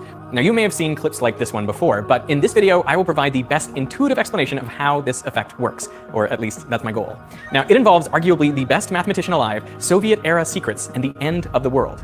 So in 1985, cosmonaut Vladimir Janabekov was tasked with saving the Soviet space station Salyut 7, which had completely shut down. The mission was so dramatic that the Russians made a movie out of it in 2017. And after rescuing the space station, Janabekov unpacked supplies sent up from Earth, which were locked down with a wingnut. And as the wingnut spun off the bolt, he noticed something strange. The wingnut maintained its orientation for a short time, and then it flipped 180 degrees. And as he kept watching, it flipped back a few seconds later. And it continued flipping back and forth at regular intervals. This motion wasn't caused by forces or torques applied to the wingnut. There were none. and yet it kept flipping. It was a strange and counterintuitive phenomenon, one that the Russians kept secret for 10 years. Why the secrecy? Well, that is what we're going to find out. 6 years later, in 1991, a paper was published in the Journal of Dynamics and Differential Equations called The Twisting Tennis Racket. And although it was related, it of course makes no mention of the secret Janabekov effect. The paper says if you hold a tennis racket facing you and then flip it in the air like this, it not only rotates the way you intend it to, it also makes a half turn around an axis that passes through its handle. So the side that was originally facing you will be facing away when you catch it. Now, to understand this, we need to go through some basics. Like, there are 3 ways to spin a tennis racket about its 3 principal axes. The first is about an axis that runs through the handle, like this. The second is the way we were spinning it before, with an axis that runs parallel to the head of the racket. And the third is about an axis that runs perpendicular to the head of the racket. Now, it's easier to spin the racket around some of these axes than others. That is, you get more angular velocity for a given amount of torque. It's easiest to spin the racket around this first axis. It gets going really fast, and that is because the mass is distributed closer to this axis than to any of the others. We say its moment of inertia is the smallest when spinning in this orientation. And spinning about the third axis has the greatest moment of inertia, and so the racket gets spinning pretty slowly. And that's because this mass is distributed as far from this axis as possible. So this is the maximum moment of inertia axis. Now, what you'll notice with spins about these axes is that they're stable. There's no rotation happening about any of the other axes when you try to rotate around the first or third axes. But rotating about the second axis, the intermediate axis, where the moment of inertia is in between the other two, well, that is where you get this half twist. And there's virtually nothing you can do to stop it. And it's not just tennis rackets, of course. I've done this before with cell phones and with a disc with a hole in it. I took this disc on an ice rink and in a zero-G plane. I have been obsessed with the intermediate axis theorem. And what you need to make the intermediate axis effect work is an object that has 3 different moments of inertia about its 3 principal axes. And, well, that's not every object. This object, for example, a spinning ring, has only 2 different moments of inertia for rotations like that, and then rotations like this. Spinning things is not a specialty. Wow, I feel like it should be rotations like that. That's the one I was looking for. Anything with spherical symmetry has only 1 moment of inertia. So these objects will not demonstrate the tennis racket theorem. For that, you need what's called an asymmetric top, something with 3 different moments of inertia in its 3 different principal axes. Now, the tennis racket paper claims the twisting phenomenon seems to be new. It is not mentioned in general texts on classical mechanics, amongst other sources that they've checked, but it is actually. It's even in the textbook they cited, Landau and Lifshitz. In fact, an understanding of the intermediate axis theorem goes back at least another 150 years to a book called The New Theory of Rotating Bodies by Louis Poinsot. So this is old physics, but in space, the phenomenon looks like something new. In microgravity, the effects are just so much more striking than a half twist of a tennis racket. And at random intervals on social media, these videos crop up to frenzied questions of, is this real? And what's going on? How does this work? Well, a number of simulations and animations have been made, but if you really want to understand what's happening, most people resort to the math, including me in the past. Well, the mathematics is kind of complicated, and boy, is there a lot of math. There's this story of a student who asked famous physicist Richard Feynman if there was any intuitive way of understanding the intermediate axis theorem. And as the story goes, he thought about it carefully and deeply for 10 or 15 seconds, and then said, no. Well, the goal of this video is to prove Feynman wrong, to provide an intuitive explanation of the intermediate axis theorem. But the explanation is not mine. It actually comes from one of the greatest living mathematicians, Terry Tao. He has won the Fields Medal amongst a host of other awards. And for this video, I actually asked him for an interview, but he declined because he's busy solving centuries-old math problems. So, fair enough. But that's okay, because we have the explanation he posted to Math Overflow in 2011, and it goes like this. Imagine we have a thin, rigid, massless disk centered in our coordinate system. Now add some heavy point masses to opposite edges of the disk on the x-axis. Even though they're point masses, I'll put some large cubes around them to remind us of their significant mass. Then add some light point masses on opposite edges of the disk on the y-axis. Now this disk has 3 different moments of inertia about its 3 principal axes. Rotating around the x-axis has the smallest moment of inertia since only the light masses are moving. Rotating about the z-axis has the greatest moment of inertia since all 4 masses are going around. And rotating about the y-axis has the intermediate moment of inertia. Rotating like this, the only forces in the disk are centripetal forces which accelerate the big masses towards the center. This keeps them turning in uniform circular motion. Now what if we change reference frames, so now we're rotating with the disk? Well, then we see centrifugal forces appear. Normally I don't like talking about centrifugal forces because if you analyze things in inertial frames of reference, you never have to deal with them. But if you're in a rotating frame of reference, then centrifugal forces do appear in the analysis, pushing any masses away from the rotation axis. And those forces are proportional to their distance from the axis, in this case, the y-axis. So here, there is no centrifugal force on the small masses because they're located right on the y-axis. So the only centrifugal force acts on the big masses outwards, and that's balanced by the centripetal forces pushing inwards. Now this is all fine and good, but what if the disk is bumped so that it's no longer rotating perfectly about the y-axis? Well, now the small masses will experience some centrifugal force proportional to their distance from the y-axis. Tension forces within the disk ensure that the small masses remain orthogonal to the big masses, and since the big masses are still spinning in roughly the same positions as they were before, with lots of inertia, they constrain the small masses to lie more or less in the yz plane. the little centrifugal forces on these small masses start accelerating them. And those forces get bigger as the masses move further and further from the y-axis. And they keep accelerating until they flip onto opposite sides. Now, for the first half of this flip, the centrifugal forces are accelerating the small masses. But in the second half, the centrifugal forces slow the masses down, reversing all the previous acceleration, so that they basically come to rest when they reach the opposite side. The pattern then repeats indefinitely, with the disk flipping back and forth at regular intervals. And there you have it, an intuitive explanation for the intermediate axis theorem, or tennis racket theorem, or Janabekov effect, or whatever you want to call it. So if this is well-established classical physics, why did the Soviets make it classified for 10 years? Well, possibly because of what Janabekov did after observing the strange behavior of the wingnut. He attached a ball of modeling clay or plasticine to it and tried spinning that. And sure enough, he found that just like a wingnut, this ball flipped over periodically. And the implication was that maybe since the Earth is a spinning ball in space, it too could flip over. I mean, we know the Earth's magnetic poles have reversed in the past, so could this be related? In 2012, with the Mayan prophecies of the end of the world, speculation about the Janabekov effect proved irresistible for some conspiracy theorists and people in the media. Plus, on May 13th, 2012, the official site of the Russian Federal Space Agency, Roscosmos, posted an article in honor of Janabekov's 70th birthday. And in it, they said, the spinning nut of Janabekov caused astonishment and simultaneous danger to a certain part of the scientific world. A hypothesis was proposed that our planet, in the course of its orbital motion, can execute the same overturn. So, how do we assess the validity of this hypothesis? I mean, is the Earth actually going to flip over? Well, we can get some clues from simple experiments performed by astronaut Don Pettit aboard the space station. He shows that a book will spin stably about its first or third axis, just as we'd expect, and a solid cylinder will also spin stably around its first or third axis. But a liquid-filled cylinder spinning about the first axis, that's the one with the smallest moment of inertia, it's unstable, and it'll end up rotating about its axis with the largest moment of inertia. Why is this? For an isolated object spinning in space, you'd probably think both its angular momentum and its kinetic energy would be constant. But that's only half true. Angular momentum stays constant, but kinetic energy can be converted into other forms of energy, like heat. So in this case, as the liquid's sloshing around inside, the energy can be dissipated. And spinning about the axis with the smallest moment of inertia also means spinning with the greatest kinetic energy. And as this kinetic energy is dissipated, the cylinder has no other option but to spin about the axis that achieves the minimum kinetic energy. And that is the one with the largest moment of inertia. So when it's rotating end over end. For a given amount of angular momentum then, rotating with the maximum moment of inertia is the lowest energy state. So that is the state that all bodies will tend towards if they have any way of dissipating their energy. The US learned this the hard way with their first satellite, the Explorer 1. It was designed to spin about its long axis and be spin stabilized, but within hours of achieving orbit, it was rotating end over end. But what happened? I mean, it seems like a rigid cylinder. Well, the problem was these flexible antennas. They allowed the satellite to dissipate energy as they swung back and forth, gradually reducing the kinetic energy of the satellite until it had to rotate about the axis that maximized its moment of inertia. Now, the Earth is just like this. It has ways of dissipating energy internally, so over time it has come to spin about the axis with maximum moment of inertia. And most astronomical objects do the same. Mars, for example, has a mass concentration or major positive gravity anomaly called the Tharsis Rise, and it is located not coincidentally at the equator, because that puts it as far as possible from the axis of rotation and ensures that Mars is rotating with the maximum moment of inertia. Most asteroids, far from rotating about random axes, they spin, almost all of them, around the axis with the maximum moment of inertia. So the Earth won't flip. It's spinning about the axis with the maximum moment of inertia, and that is stable. Hey, this part of the video is sponsored by LastPass. That was interesting. And he's totally true about the Earth as long as the Earth is filled with a fluid.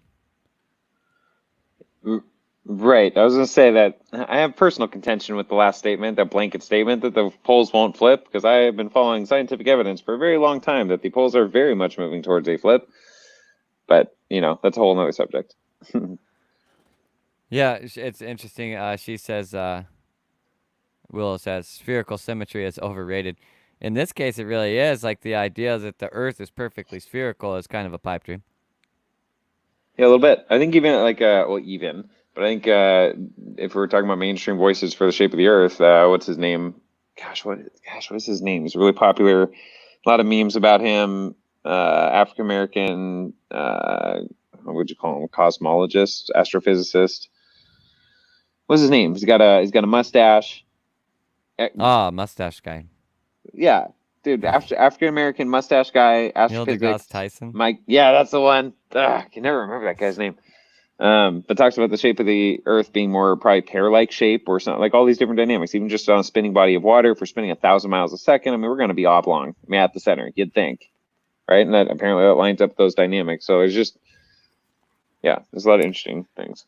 Yeah, I mean, well, if we don't have liquid inside of us, inside of the whole. Right, like if the center of the Earth was hollow, would this still be true? I think then it would get that intermediate thing happening. Potentially. So if there's Or even if a it had a site. solid core, because that was like something that's liquid filled, and it has a completely aqueous body inside of it, right? What do you? Okay, so what's his name? X Squared Radio. He's been doing radio for a long time. He does his own stuff, like Tesla version of electric cars. He's been doing that for 20 years and selling them within the United States or around the world. Anyway, he does a lot of stuff. He runs X Squared Radio, but he has some really interesting dialogues about what he believes is at the center of the Earth or the makeup of the Earth, and lots of scientific research. And he just presents that in a very interesting way. And there's a lot of people that talk about the makeup of the Earth and different dynamics. What's your personal take or experience or understanding of the makeup of the Earth? We do not know. All right, fair enough. That's really where I'm at with it. Like we haven't drilled hardly into it. Dude, 12 miles I think is the biggest drill hole, and like you guys, like I forgot Which looking is at this. It's like it's nothing. It's like a pimple comparatively. on the Earth's surface. Yeah, like we don't it's even so know. Small. We have no idea what's in the center of the Yeah. Earth. That's the safest thing to believe. I mean, there could be 150 miles of fucking just something, and we're like 100% positive this is what's inside the Earth, when actually it's literally just a 150-mile layer. Like, we have no fucking idea. Right. We have a hypothesis, and we have, maybe some stuff to support it or something. There's a fucking huge argument that could be made right now for this. From my understanding, the poles are flipping. Like, Yeah. dude, if we want to look at a channel, not that we can scroll through his videos or whatever, I followed him for a while. They've been crowdsourcing the 31,000 subscribers. The channel's Maverick Star Reloaded, one word, Maverick Star, and then second word, Reloaded. poleshiftnews.com. But they've been purchasing over years different sensors to track the magnetometer, things around the UV rays, like stuff, all of the crowdsourcing around the world, people setting up these devices they're making, turning in data, and so tracking. He puts regular things. It shows you where the pole has moved from NASA data, from other data, from their own data, tracking where the pole is moving. The actual magnetic North Pole is shifting over the Earth over the last 4 or 5 years since they've been doing it, and it's incredibly rapid. Rapid. Because this insinuates that it would be really rapid. I mean, like, really rapid. Well, the theory is when you get to that point. We measured a 2-degree change this year. No, it would be like it's fucking 85 degrees this year at least. Well, they're showing the trajectory, how fast it's moving towards whatever the flip point is, whatever lateral longitude that is, or latitude or whatever. When it gets there, that based on all the things, that's most likely in this range when it would flip, based on history and physics, blah blah blah blah. It's really compelling. It's a very interesting dynamic, and to think if especially what we just watched, you get to a point where you're spinning, and then it just flips. You hit that just enough, and that's it, and you're in a whole new reality, and then everything's normal again. You're still spinning just like you were before, but everything's flipped. Yeah. I mean, from the little, the reference frame of actually being on the object, you don't recognize all of those forces. You're just on the object. That's what the geodesics thing that we were talking about yesterday. Yeah. It kind of showed that as well. Like from the reference point of being on the cone, you would never know unless you went around the whole outside of the cone. You know what I mean? And like from the reference point of the Earth, like, we don't actually have the travel capability to go all the way around the outside of its quote unquote cone, really. Yeah. Well, like Will said, we still don't understand the depths of the oceans, but we're exploring the stars. I think we've discovered, they say less than 1% of all sea creatures or something we've discovered. It's something insanely small. I think I sent you a message about this the other day. Did you? Oh, yes, you did. Good call. That one. Let's put that one on there. Where? Did I actually send that right to you? Did I send? You said it to me directly. Yeah, that was hilarious. Are you sure I sent? I think right. Oh no, you didn't. You sent it in the the DJ. Yeah. That's the one. The other one you sent to me directly. That was hilarious. That also was a good one. Yeah. We're not gonna talk about that here. This one's actually applicable to the conversation, though. Yeah. So that's good. Oh man. Yeah, this further backs up this thing that Willow's saying there. When you find out approximately 95% of all ocean critters remain undiscovered, All right, then keep your Keep your secrets. secrets. That's wonderful. Oh, Did you yes. did you find that meme or did you make that meme, I Zach? found it, so I didn't make that Ah, shit. I was That's like, oh, that's fucking pretty good. I wonder hilarious. if Zach made that one. So good. That's good. People would have Did better you see? foresight if they looked at what has happened in the past. Yes and no. I think epidemiology can definitely show us what's happening in the future, but much of what I was talking about in the beginning of this show was about mapping your new path, right? Mm-hmm. And actually, I think if they had better foresight, they'd realize that like it didn't matter what happened in the past. We make the new thing that happens some way. By buying into that epidemiology too much, I think we very much so limit ourselves. And I think what you're saying, I must say, I agree with it, but also these are the ways that I disagree with it. Because really, Right. like, if we look at the patterns do play out. There's a reason why people study them. And so we definitely do see the same things happening again. We can definitely get better foresight because that is happening. We're not at a worldwide scale where everyone's just mapping out the novel future of their dreams. That's certainly not happening. Well, and so yeah, at the same time that the benefits of looking to the past, seeing the patterns, but ultimately when you can, if you want to call that system karma, repeated patterns and cycles, but the point is to make them not cycles, but to make them spirals, right? So that you solve Sure. those problems. You don't keep repeating those cycles. You don't keep living in that space. So what does that take? Novel thought for a new future, something that hasn't been done before, or letting go of anything that's ever been experienced before, keeping the Yeah. good, if you will, and keep the baby, don't throw the baby out with the bathwater, whatever that means, but maybe throw out everything, having a whole new framework for Throw out the reality baby going and the forward. bathwater. Let it But all go, not the man. baby with the Maybe just, bathwater, just leave them together. it's like I need a whole new bat. I need a whole new thing. Throw Sometimes. out the whole fucking house. But Actually, really, so don't throw like, the stuff out, just you leave. and if we get into focus, consciousness creates reality. Even our thought forms, just all those different dynamics. Then there is a reality to wanting eventually coming to a place within culture and society that we literally forget. Not erasing history, big difference than erasing and covering up history, but a progression of a collective moving on into unity and away from separation, where you literally start to forget the traumas and the things that were in the past because Yeah. just by being aware of them, that gives them energy. But that comes through a generation or two, really 2 or 3, really, of If we more less really got over traumatized children. racism, we wouldn't be going, like, well, I remember back when we used to lynch the blacks or whatever. Like, we wouldn't be talking about that anymore. We would Yep. actually be over the idea of it and, like, that concept. There'd be no reason to fucking talk about that. Well, and that we Really. even are like the fact that it's like the whole anti-racism thing, and like, well, you just don't realize your racism, all this over extreme. It's like it's puts the dynamics of seeing people, white people putting themselves in chains and fetters and kissing the That's just feet of fucking black people, and ridiculous. You like, gotta be but fucking kidding me. but you see other black people there, like, what are you doing? Why are you doing it? Are you laughing at them, or like, don't do that? Like, Yeah, why it would makes you no why would you sense. debase yourself as a human being? Anyone, white, black, anybody? Why are you doing that? Why would you debase yourself? We're all equals. We can come in unity. We don't have to Yeah. grovel in Real ever. silly. Real silly. Yeah. Yeah. I agree with this like unequivocally, Willow, that I don't think the past will predict the future, but with hindsight, future challenges can be better prepared for. Couldn't 100%. possibly agree more. Yeah. Um, Erasing the karmic connections and creating new experiences. Absolutely. I think that's really the goal. It doesn't matter what the world was like 100 years ago if we do the right thing today. Right. Literally, it doesn't fucking matter at all. And really, like, for the most part, we look at history and what they did wrong. Did they come to unity? No. And we can look at other systems, esoteric systems, or they behind things that govern, even as the video was showing, the subconscious mind of the collective and governing things, because it's most outside of most people's awareness. They're just focused on what's in front of them, and rightly so. We should Yeah. have a culture and a governing body or bodies, whether it's your local community, whatever that means, where there is a level of trustworthiness. They are Absolutely. not these overarching entities that have some control that you just have to trust. They have your best interests in mind. Like, there's a local connection to everyone that has an influence in your life is ideal. And they're all Yeah. humans, and they're all working for unity and transparency.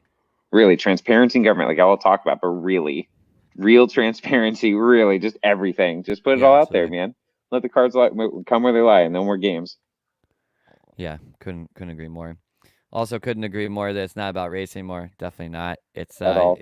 And I don't think it ever really was. But I Right? think we really need to get beyond that and realize that it's basically unity versus separation, or you could call it division, whatever. That's really Yeah. these are the two players in the game. That's the black versus the white. Really, is either you coming together or you're going apart. And all the fucking math things and shit that we show on this channel, that's the fundamental core to all of them, is like, look at how Yep. many different ways you can either be going together or going apart. Because that's like the only two things that you can do. That's the real black and white. Do you come together or go apart? So this is why, again, going back to my shit earlier, like, stop, see what feels good to you, and go that way, right? What you define as good is coherent with the place you're supposed to be coherent, unified with. Remember, if you don't fit in somewhere, you're perfect somewhere else. You know what I mean? And by following the heart, you really do that. Yeah, it's not us versus them, it's just us. Couldn't agree more. The concept of we need to overthrow the man and this kind of shit is like, so what, we're gonna like kill off these other people because we're the new unity in town? Like, wait, what? Like, this doesn't make any sense. Right. So the past can repeat in a cycle, but we can approach the same experience differently, and that's what creates the change. It's like the youngest sibling that learns from the mistakes of the older sibling. Absolutely, yeah. Yeah, we gotta, if we take that approach of that, we're seeing how the current situation is actually helping get better at whatever it is that we're trying to do, then we can use these situations more like the mistakes of the older sibling. We can learn from them in a healthy manner as the younger sibling, very much so. And whoever predates us is always functioning like our older sibling in this case. Well, and that's where like a lot of the ancient texts. I mean, there's an extra biblical text, Hebrew text that let me put that up there. That's right. Stop. Determine what feels good to you. Go that way. Repeat. Yep. Yeah. There's a text called what's it called? The Testament of the 12 Patriarchs. And so the archetypes, and I mean, there's the 12 and astrology and astrotheology. There's all those different dynamics connecting to you, understanding you. But each one takes one of the 12 sons of, what was it? Abraham, Isaac, Jacob, and Jacob's 12 sons. Uh-huh. And that's where you get the tribe of Judah and Dan, and they originally came from 12 sons. Now each son carries an archetypal story over their lifetime, mistakes they made or things that they went into. Now the Testament of 12 Patriarchs, it's 12 different books, each patriarch at the end of their life, and they know they're going to die. They're going to pass into the next realm. Before they do that, they gather all their children and their grandchildren, their extended family around them at their bed, and they orate the life story for however long it takes, a day, days, sharing their wisdom, all and like blatantly transparent. They're talking about, and this is when lust overtook me, and I slept with our father's stepmother, or the handmaiden, and like because of this, my life was in anguish afterwards because of the choice I made and the disruption, disunity I brought to our family, and like the totally transparent about the wisdom they learned, teaching people to make like their children to learn from their decisions, right? Teaching them how to learn and what they've done. And each one had its own nuance. One was about alcohol and how it destroyed his life. And it goes in these long narratives and like about patience or about, it's just beautiful. But the point is, it's the stories, the oral stories really of the lessons learned, whatever culture you're in, to be a better person now. Yeah. Well, I just sent you a message about this, but then I realized that's I'm like typing while I was still on here. You already have admin access on YouTube, so you can just go to the channel YouTube Studio and then go to videos on there, and then you can download them off of YouTube right there. That's the same thing that you would get from StreamYard anyways. Oh, it gives the full, from the studio, you can get the full MP4 file or whatever? Yeah. Cool. Right It on. gets exactly what StreamYard sends, and StreamYard saves what it sends, not what it gets. So it's the same Perfect. thing. It's the same file. And, Excellent. I mean, shit, if it's over 4 hours, it might be better to do it that way because StreamYard only saves 4-hour recordings. So. Yeah, no shit. And then it Oh yeah, we stops, figured that right? out. Right. Yeah. Yeah, we should probably somebody, me, you, Will, somebody should probably back all those up. Yeah. Somebody, at some point. So on a completely random note, the I guess you would call it a mix. The music that I made today, I will be exporting all of it tonight, and then I'll put it on SoundCloud or something in the full mix, and then Awesome. you can listen to it on here. I mean, like it literally has like an atmospheric lead in and samples in the middle of shit. And Oh like yeah, when I was listening to it, I was digging. I was it super. I has was a doing other lot that things. can still be done with it because I'm very much so just like Always. practicing to learn the tools, and I'm not like completely fast with them yet. And there's so much that you could prepare beforehand, but very much so I'm basically doing it live. Like the only thing that I know lines up is like I have it, my project file is organized so that like some basses that I've found and some drums that I've found, like ones that go well together, that I've just listened to both of them at the same time. I'm like, yeah, I really like the way that grooves. I like Yeah. put those next to each other basically, and I tried to then like use those as a setup as a base for the song. But then literally the rest of it, I'm just like, the shit's completely unordered. Like I'm literally like, wow, this looks right. Let's try this one out. Let's see that. Listening to it in a monitor, like pitch shifting it around. No, that's not right.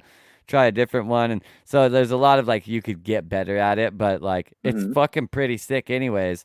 And like I'm definitely it stabilizes a point where I'm like, okay, I'm like actually really fucking psyched on this. And so this is like really honestly like this thing is like Zach's actually gonna get really good at this thing now because I'm too psyched on it to go back.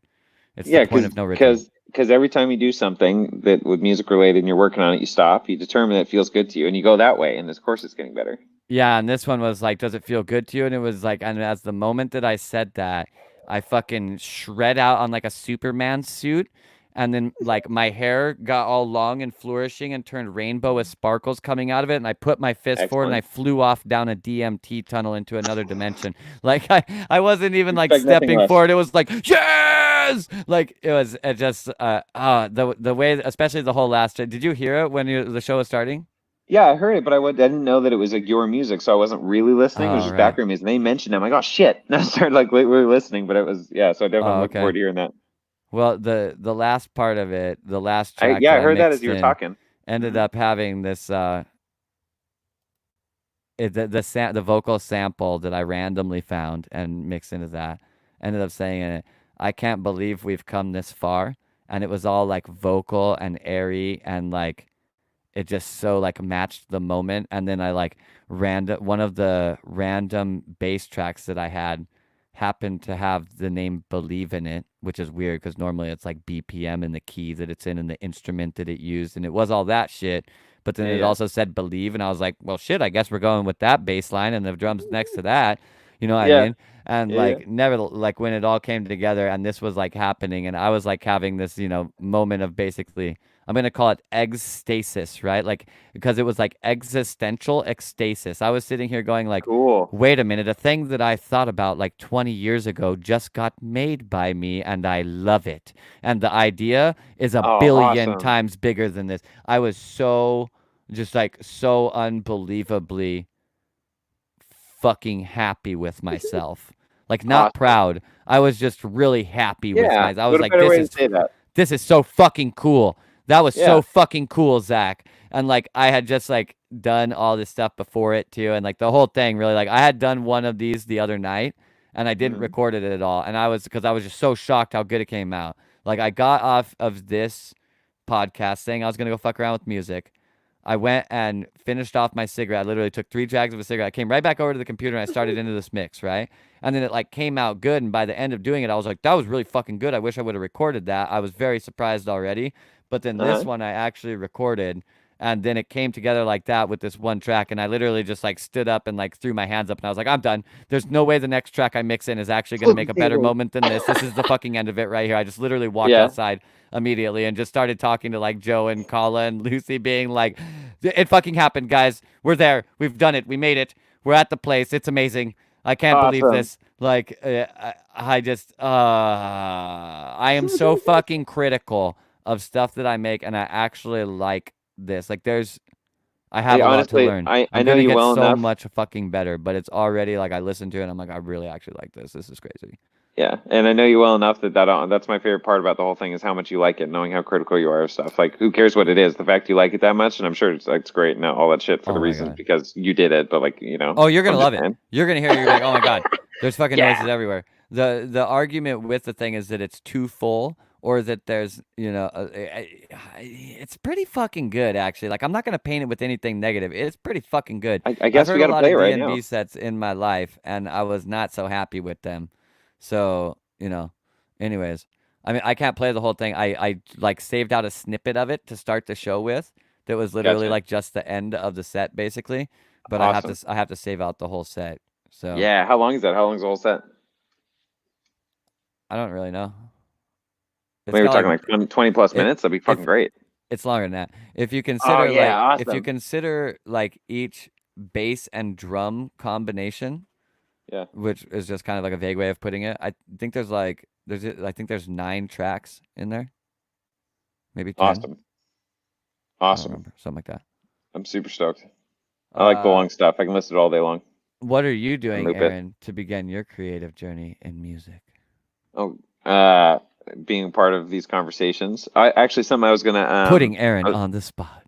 Yeah, so something I was thinking about actually was, so if we were talking about community noises or community sounds, right, adding community sounds, and then you and I were talking the other day, and I've been practicing a bit doing the different toning through the different chakras, and that's been really fun, like inside of my body, right, finding those resonances.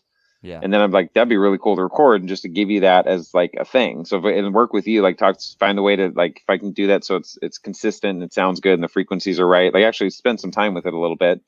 But I'm gonna be That's just shortly. really you getting into the right key, you know, or like a solid key. Yeah. Really, you know what I mean? Not And wavering around and shit. So part of playing with that is it's staying on the same verbal note, but you're changing the vibration, right, from like 7.83 hertz or whatever to and increasing the vibration, but maintaining the same tone. Do you see what I'm saying? Each tone is a different frequency. Which is a different sound, right? Right. When I say each tone, I mean oh. These are 2 very different, like pretty wide band difference in between those frequencies, right? If you are to merge in between them, oh. So that's actually like it's going in between what would be considered keys, because keys are literally just a delineation of a whole harmonic. You know what I mean?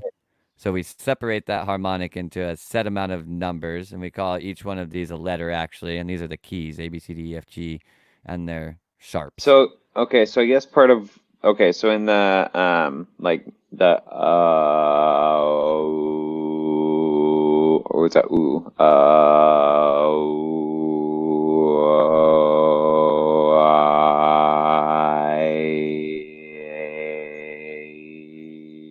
like it's all the same tone, you know what I mean? But my mouth is making different shape. But it's the same, like if you measure that out, whatever the hertz I don't know is, what that's you probably mean by gonna be the same tone. I'm using the wrong words. You but got to like be, the same, because the key is changing, and the key is the key the may tone. be changing.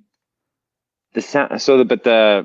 Like if I was saying a note there, whatever that note is, right? Like, but if I say oh, it's the same. It's not the vibration. Yeah. So here's the thing. I'm not sure. It's not rising in scale. Put it that way. So it's not like. Because there ain't much that's the same about them. Okay, here let me contrast it with. What it's not is like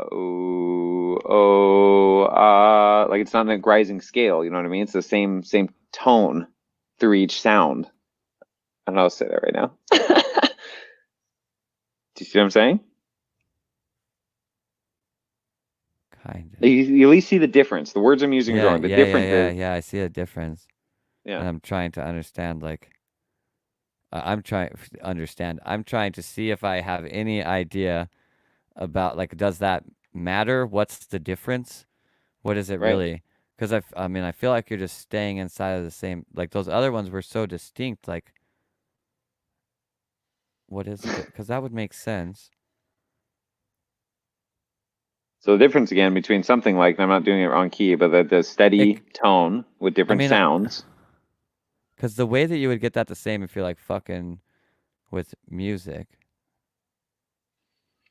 what would that be? Because like the next one would be like an octave up normally, but then you're scaling it down. Well, if I'm trying to go through that scale, so should be the same as E, like an octave. Like working its way from to E. It's what I'm tripping on is the inside when, like, so I'm kind of synesthetic, right? And when I can see the 2 waves, even when you're going, you know, oh, or oh, or whatever, like you're doing. Like, I can't even do it right like that, but I know. Nevertheless, the point is like doing that like rising scale where it's changing a lot like that. Like I see the waves are the same. Okay. You know what I mean? Because that mouth movement is changing the shape of the wave. You know what I mean? Well, yeah, the compression wave is definitely different. Hence the sounds and the even compression waves in your own cells in your own body. I mean, it feels very different. It's a projection that could be measurably different. on I'm just on wondering, like, many. when we're measuring it by like what, how does that come in? If I'm going, if I'm going versus ooh, like when I run that through Right. an audio analysis, is that those are different keys, but in the same octave? They're different keys in a different octave? They're where are they Okay. actually? I'm not sure. I don't I don't know. know. Kevin, sound engineer here. Come on, step in. Help us out with some terminology and what's going on here. Why are those the same but different? That's what we need to know. Yeah. But okay, so even like, so working on that, the different ways, and just doing some recordings when I get the condenser mic and the actual other stuff set up, which I think I can actually have No, we flipped don't up here mean in the like next nothing 2 about weeks. dropping it into a tune. We're literally saying that like I can show an ascending scale Yes, basically all by going cop out. do re mi fa sol la ti do, or I can go I.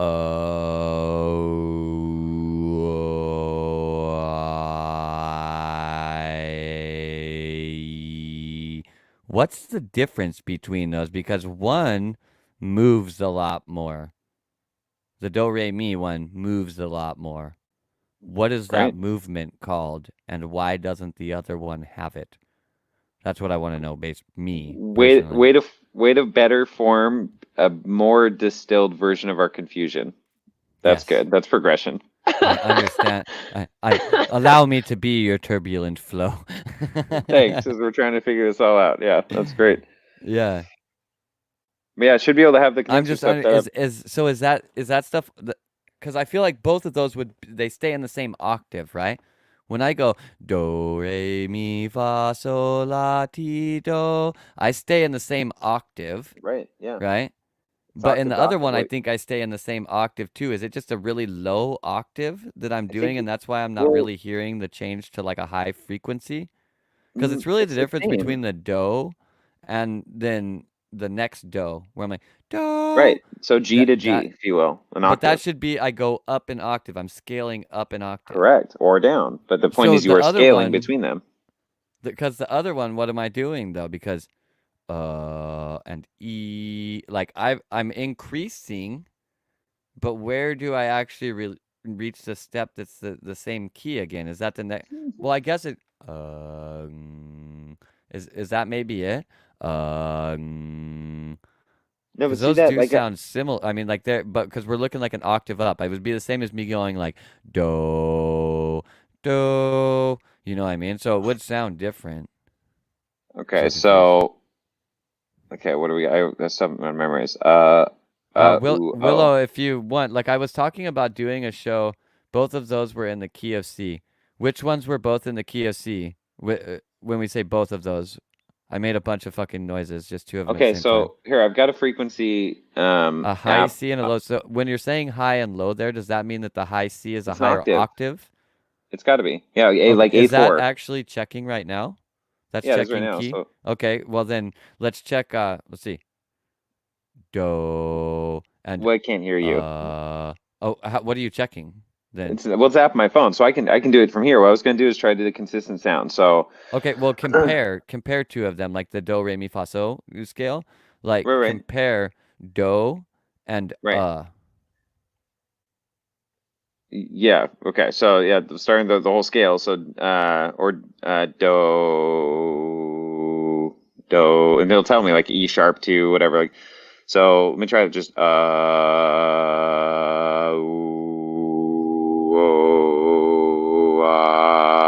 it's all the same hertz. It's the same like key. You can make the sound. You're changing the shape of your voice, but it's staying the same frequency, the same note. It's not changing. Now, if you rise, right, what's the the note scale, that you're in? whatever it says in there for a minute. Let's see. E2. We can do Okay, consistently in and there. then when you do a scale, it goes do re mi fa so la ti Higher. do. Do, re, mi, fa, sol, la, ti, do. Like, so the frequencies, it goes up, it rises, the actual frequency rises. So if I can hold a stay 80 hertz or whatever it says E2 or whatever that equivalent is, it's constantly bouncing. It's taking really rapid measurement, but like, I can maintain those hertz through the sound changes or increase the hertz, and that's where you hear the pitch change or the change actually going up the scale. But when you keep a steady tone, regardless of the shape of the sound coming out of your mouth, you maintain the same hertz coming out of your mouth. Why associate different sounds with the chakras? And I'm very curious because I feel like they're all generating the same effect, right? Well, I think so. Okay, so harmonic resonance. So what's the perfect, like, different people do meditations for different chakra sounds, and a lot of it, like a lot of ones I've heard, it's like there are the general sounds like we talk about, but ultimately it's when you feel that resonance inside of you. So let's say for one person, when they're saying like when they feel it, that really resonates with them when it's like Yeah. a deep or Yeah, whatever. it's But just making somebody you feel else, all when they tingly and go, shit. yeah, right. But then when they go, like maybe that's their fucking thing, man. That resonates inside of them. It's a different harmonic, maybe a third, a fifth, maybe an octave up, maybe two Well, it's octaves up. everybody's key, right? Because Yeah, not everybody's gonna be in that E, right? right. I mean, that's what I don't know. I wish I can you put your phone speaker up to your headset and then let me do an ah tone and then you do All an right, ah yeah, tone. yeah. Let's see if we can get it.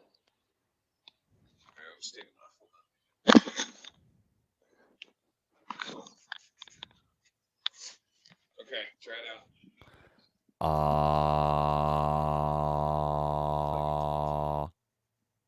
Do it again. Ah.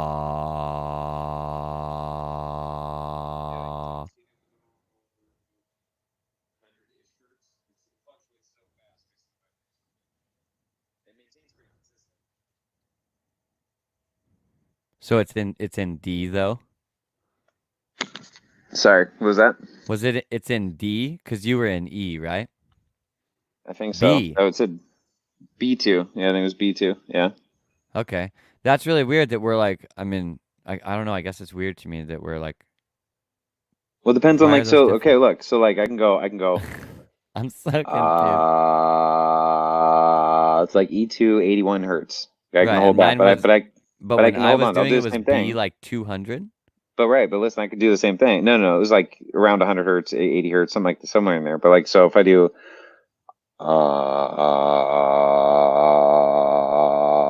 that's like D2 and 70 hertz. The same sound, it's just a different.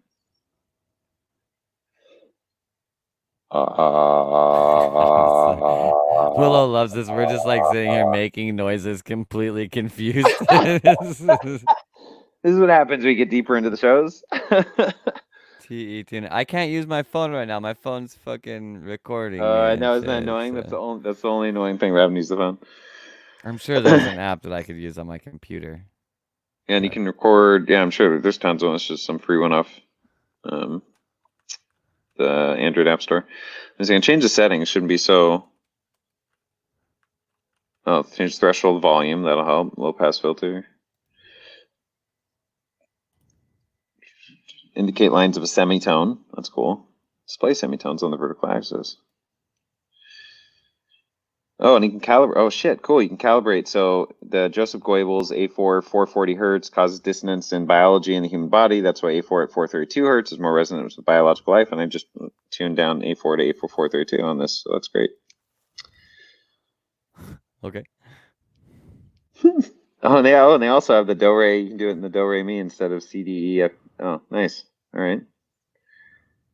Well, let's see here. All these fancy options. Let's see how that actually changes shit. Do. What's funny is it's telling me it's me. Am I too? Because I'm not hitting the tone of whatever do is apparently. Do. Shit, there it was, like way up there. Do. Do. There it is.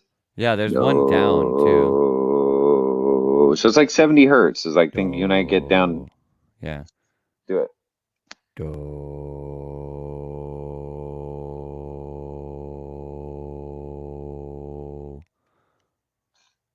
I can't. This is. That's so funny. You got this thing up to your ear and you're trying to look Yeah, at your phone and at I'm the trying to look same at the time. screen. It's fucking in your face hardcore. You're like one of these like bionic commandos from like a 1980 movie. You got this huge ass piece of shit in front of your face, you know? Hold on, I can make it work. Let me make my headphones louder because I want to hear how low you're getting down there. Well, I wasn't All right. trying to get as low as possible. I was trying to hit a specific note. I know, and I was trying to see it. Okay, go ahead. Do.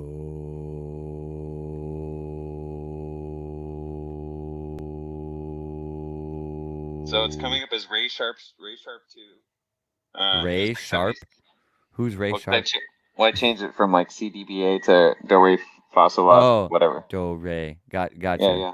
And it was like 76 hertz. I think that's what we're going for. It's like try to do it as low as you possibly can, the lowest possible register. Okay.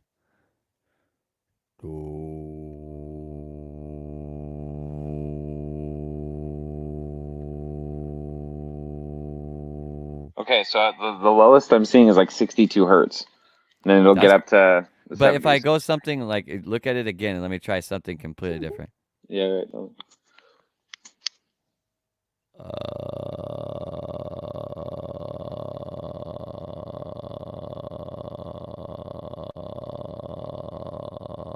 That's interesting because it's coming up as like 580 hertz, and that's absurd. That's weird because you can actually hear it be slower, right? You know what I mean? You Oh, can hear yeah, it go way do, slower. do, It should do, be way do, lower. do. Yeah.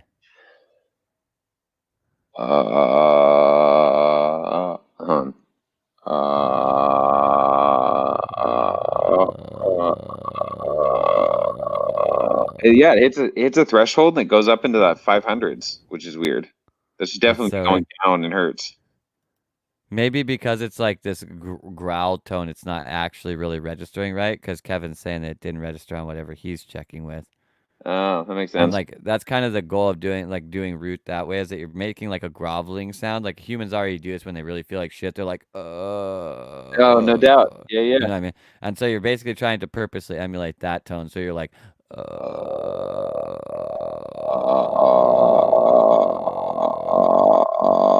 it gets down to like 40 hertz and then kicks up to like 500. So weird, bugging it out. Interesting. Very interesting things. Very interesting data metrics. I appreciate it.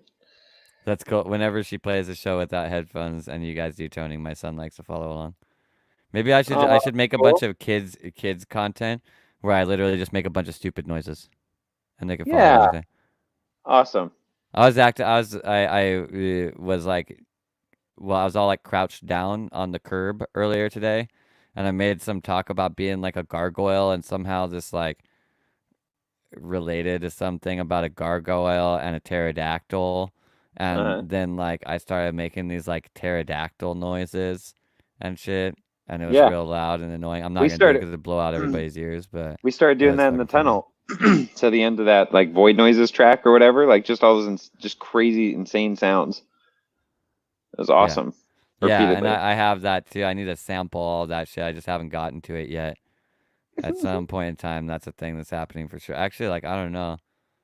Apparently, we're very, very entertaining here. I feel like we're just kind of into what we're doing. But Sam says it's just me that is crying with laughter. I'm glad we can be of entertainment. We are learning too, so it's cool. Yeah, I mean the toning videos that you're talking about, like I mean, you could either do this in one video where you're basically like it's a long enough video that you just go over the whole thing of it. Yeah. Or you could do like even doing daily things toning, where you're doing like a daily chakra toning. But even the toning, like if we can get a pattern or however we're doing it and talking about different ways, but like and then put those, do a mix, make a DMB chakra toning mix or something, right? Just based on add other layers to it, but just have kind of the root tones in there. Maybe like I could do it and then you could do it and we could layer that in. Maybe like other people like layer that in, like multiple people's sounds. Yeah, and you can tweak it all and basically. Yeah. Make like that. Out of Yeah. That seems pretty cool. Very doable. All right. Well, 10:10. We've been doing this for like 2 hours. I'm probably gonna get to getting. Cool. And, sounds good, man. I hope everything was enjoyable tonight. I love you guys. Focus on what's really important to you. Focus on what you actually want to see. Yeah. Don't let fucking people distract you into. And remember to stop. Determine what feels good to you. Go that way. Repeat. Always. Yes. All the time. Absolutely. I agree. All right. Love you guys. And I'll talk to you later. Yep. Bye. Night. Bye.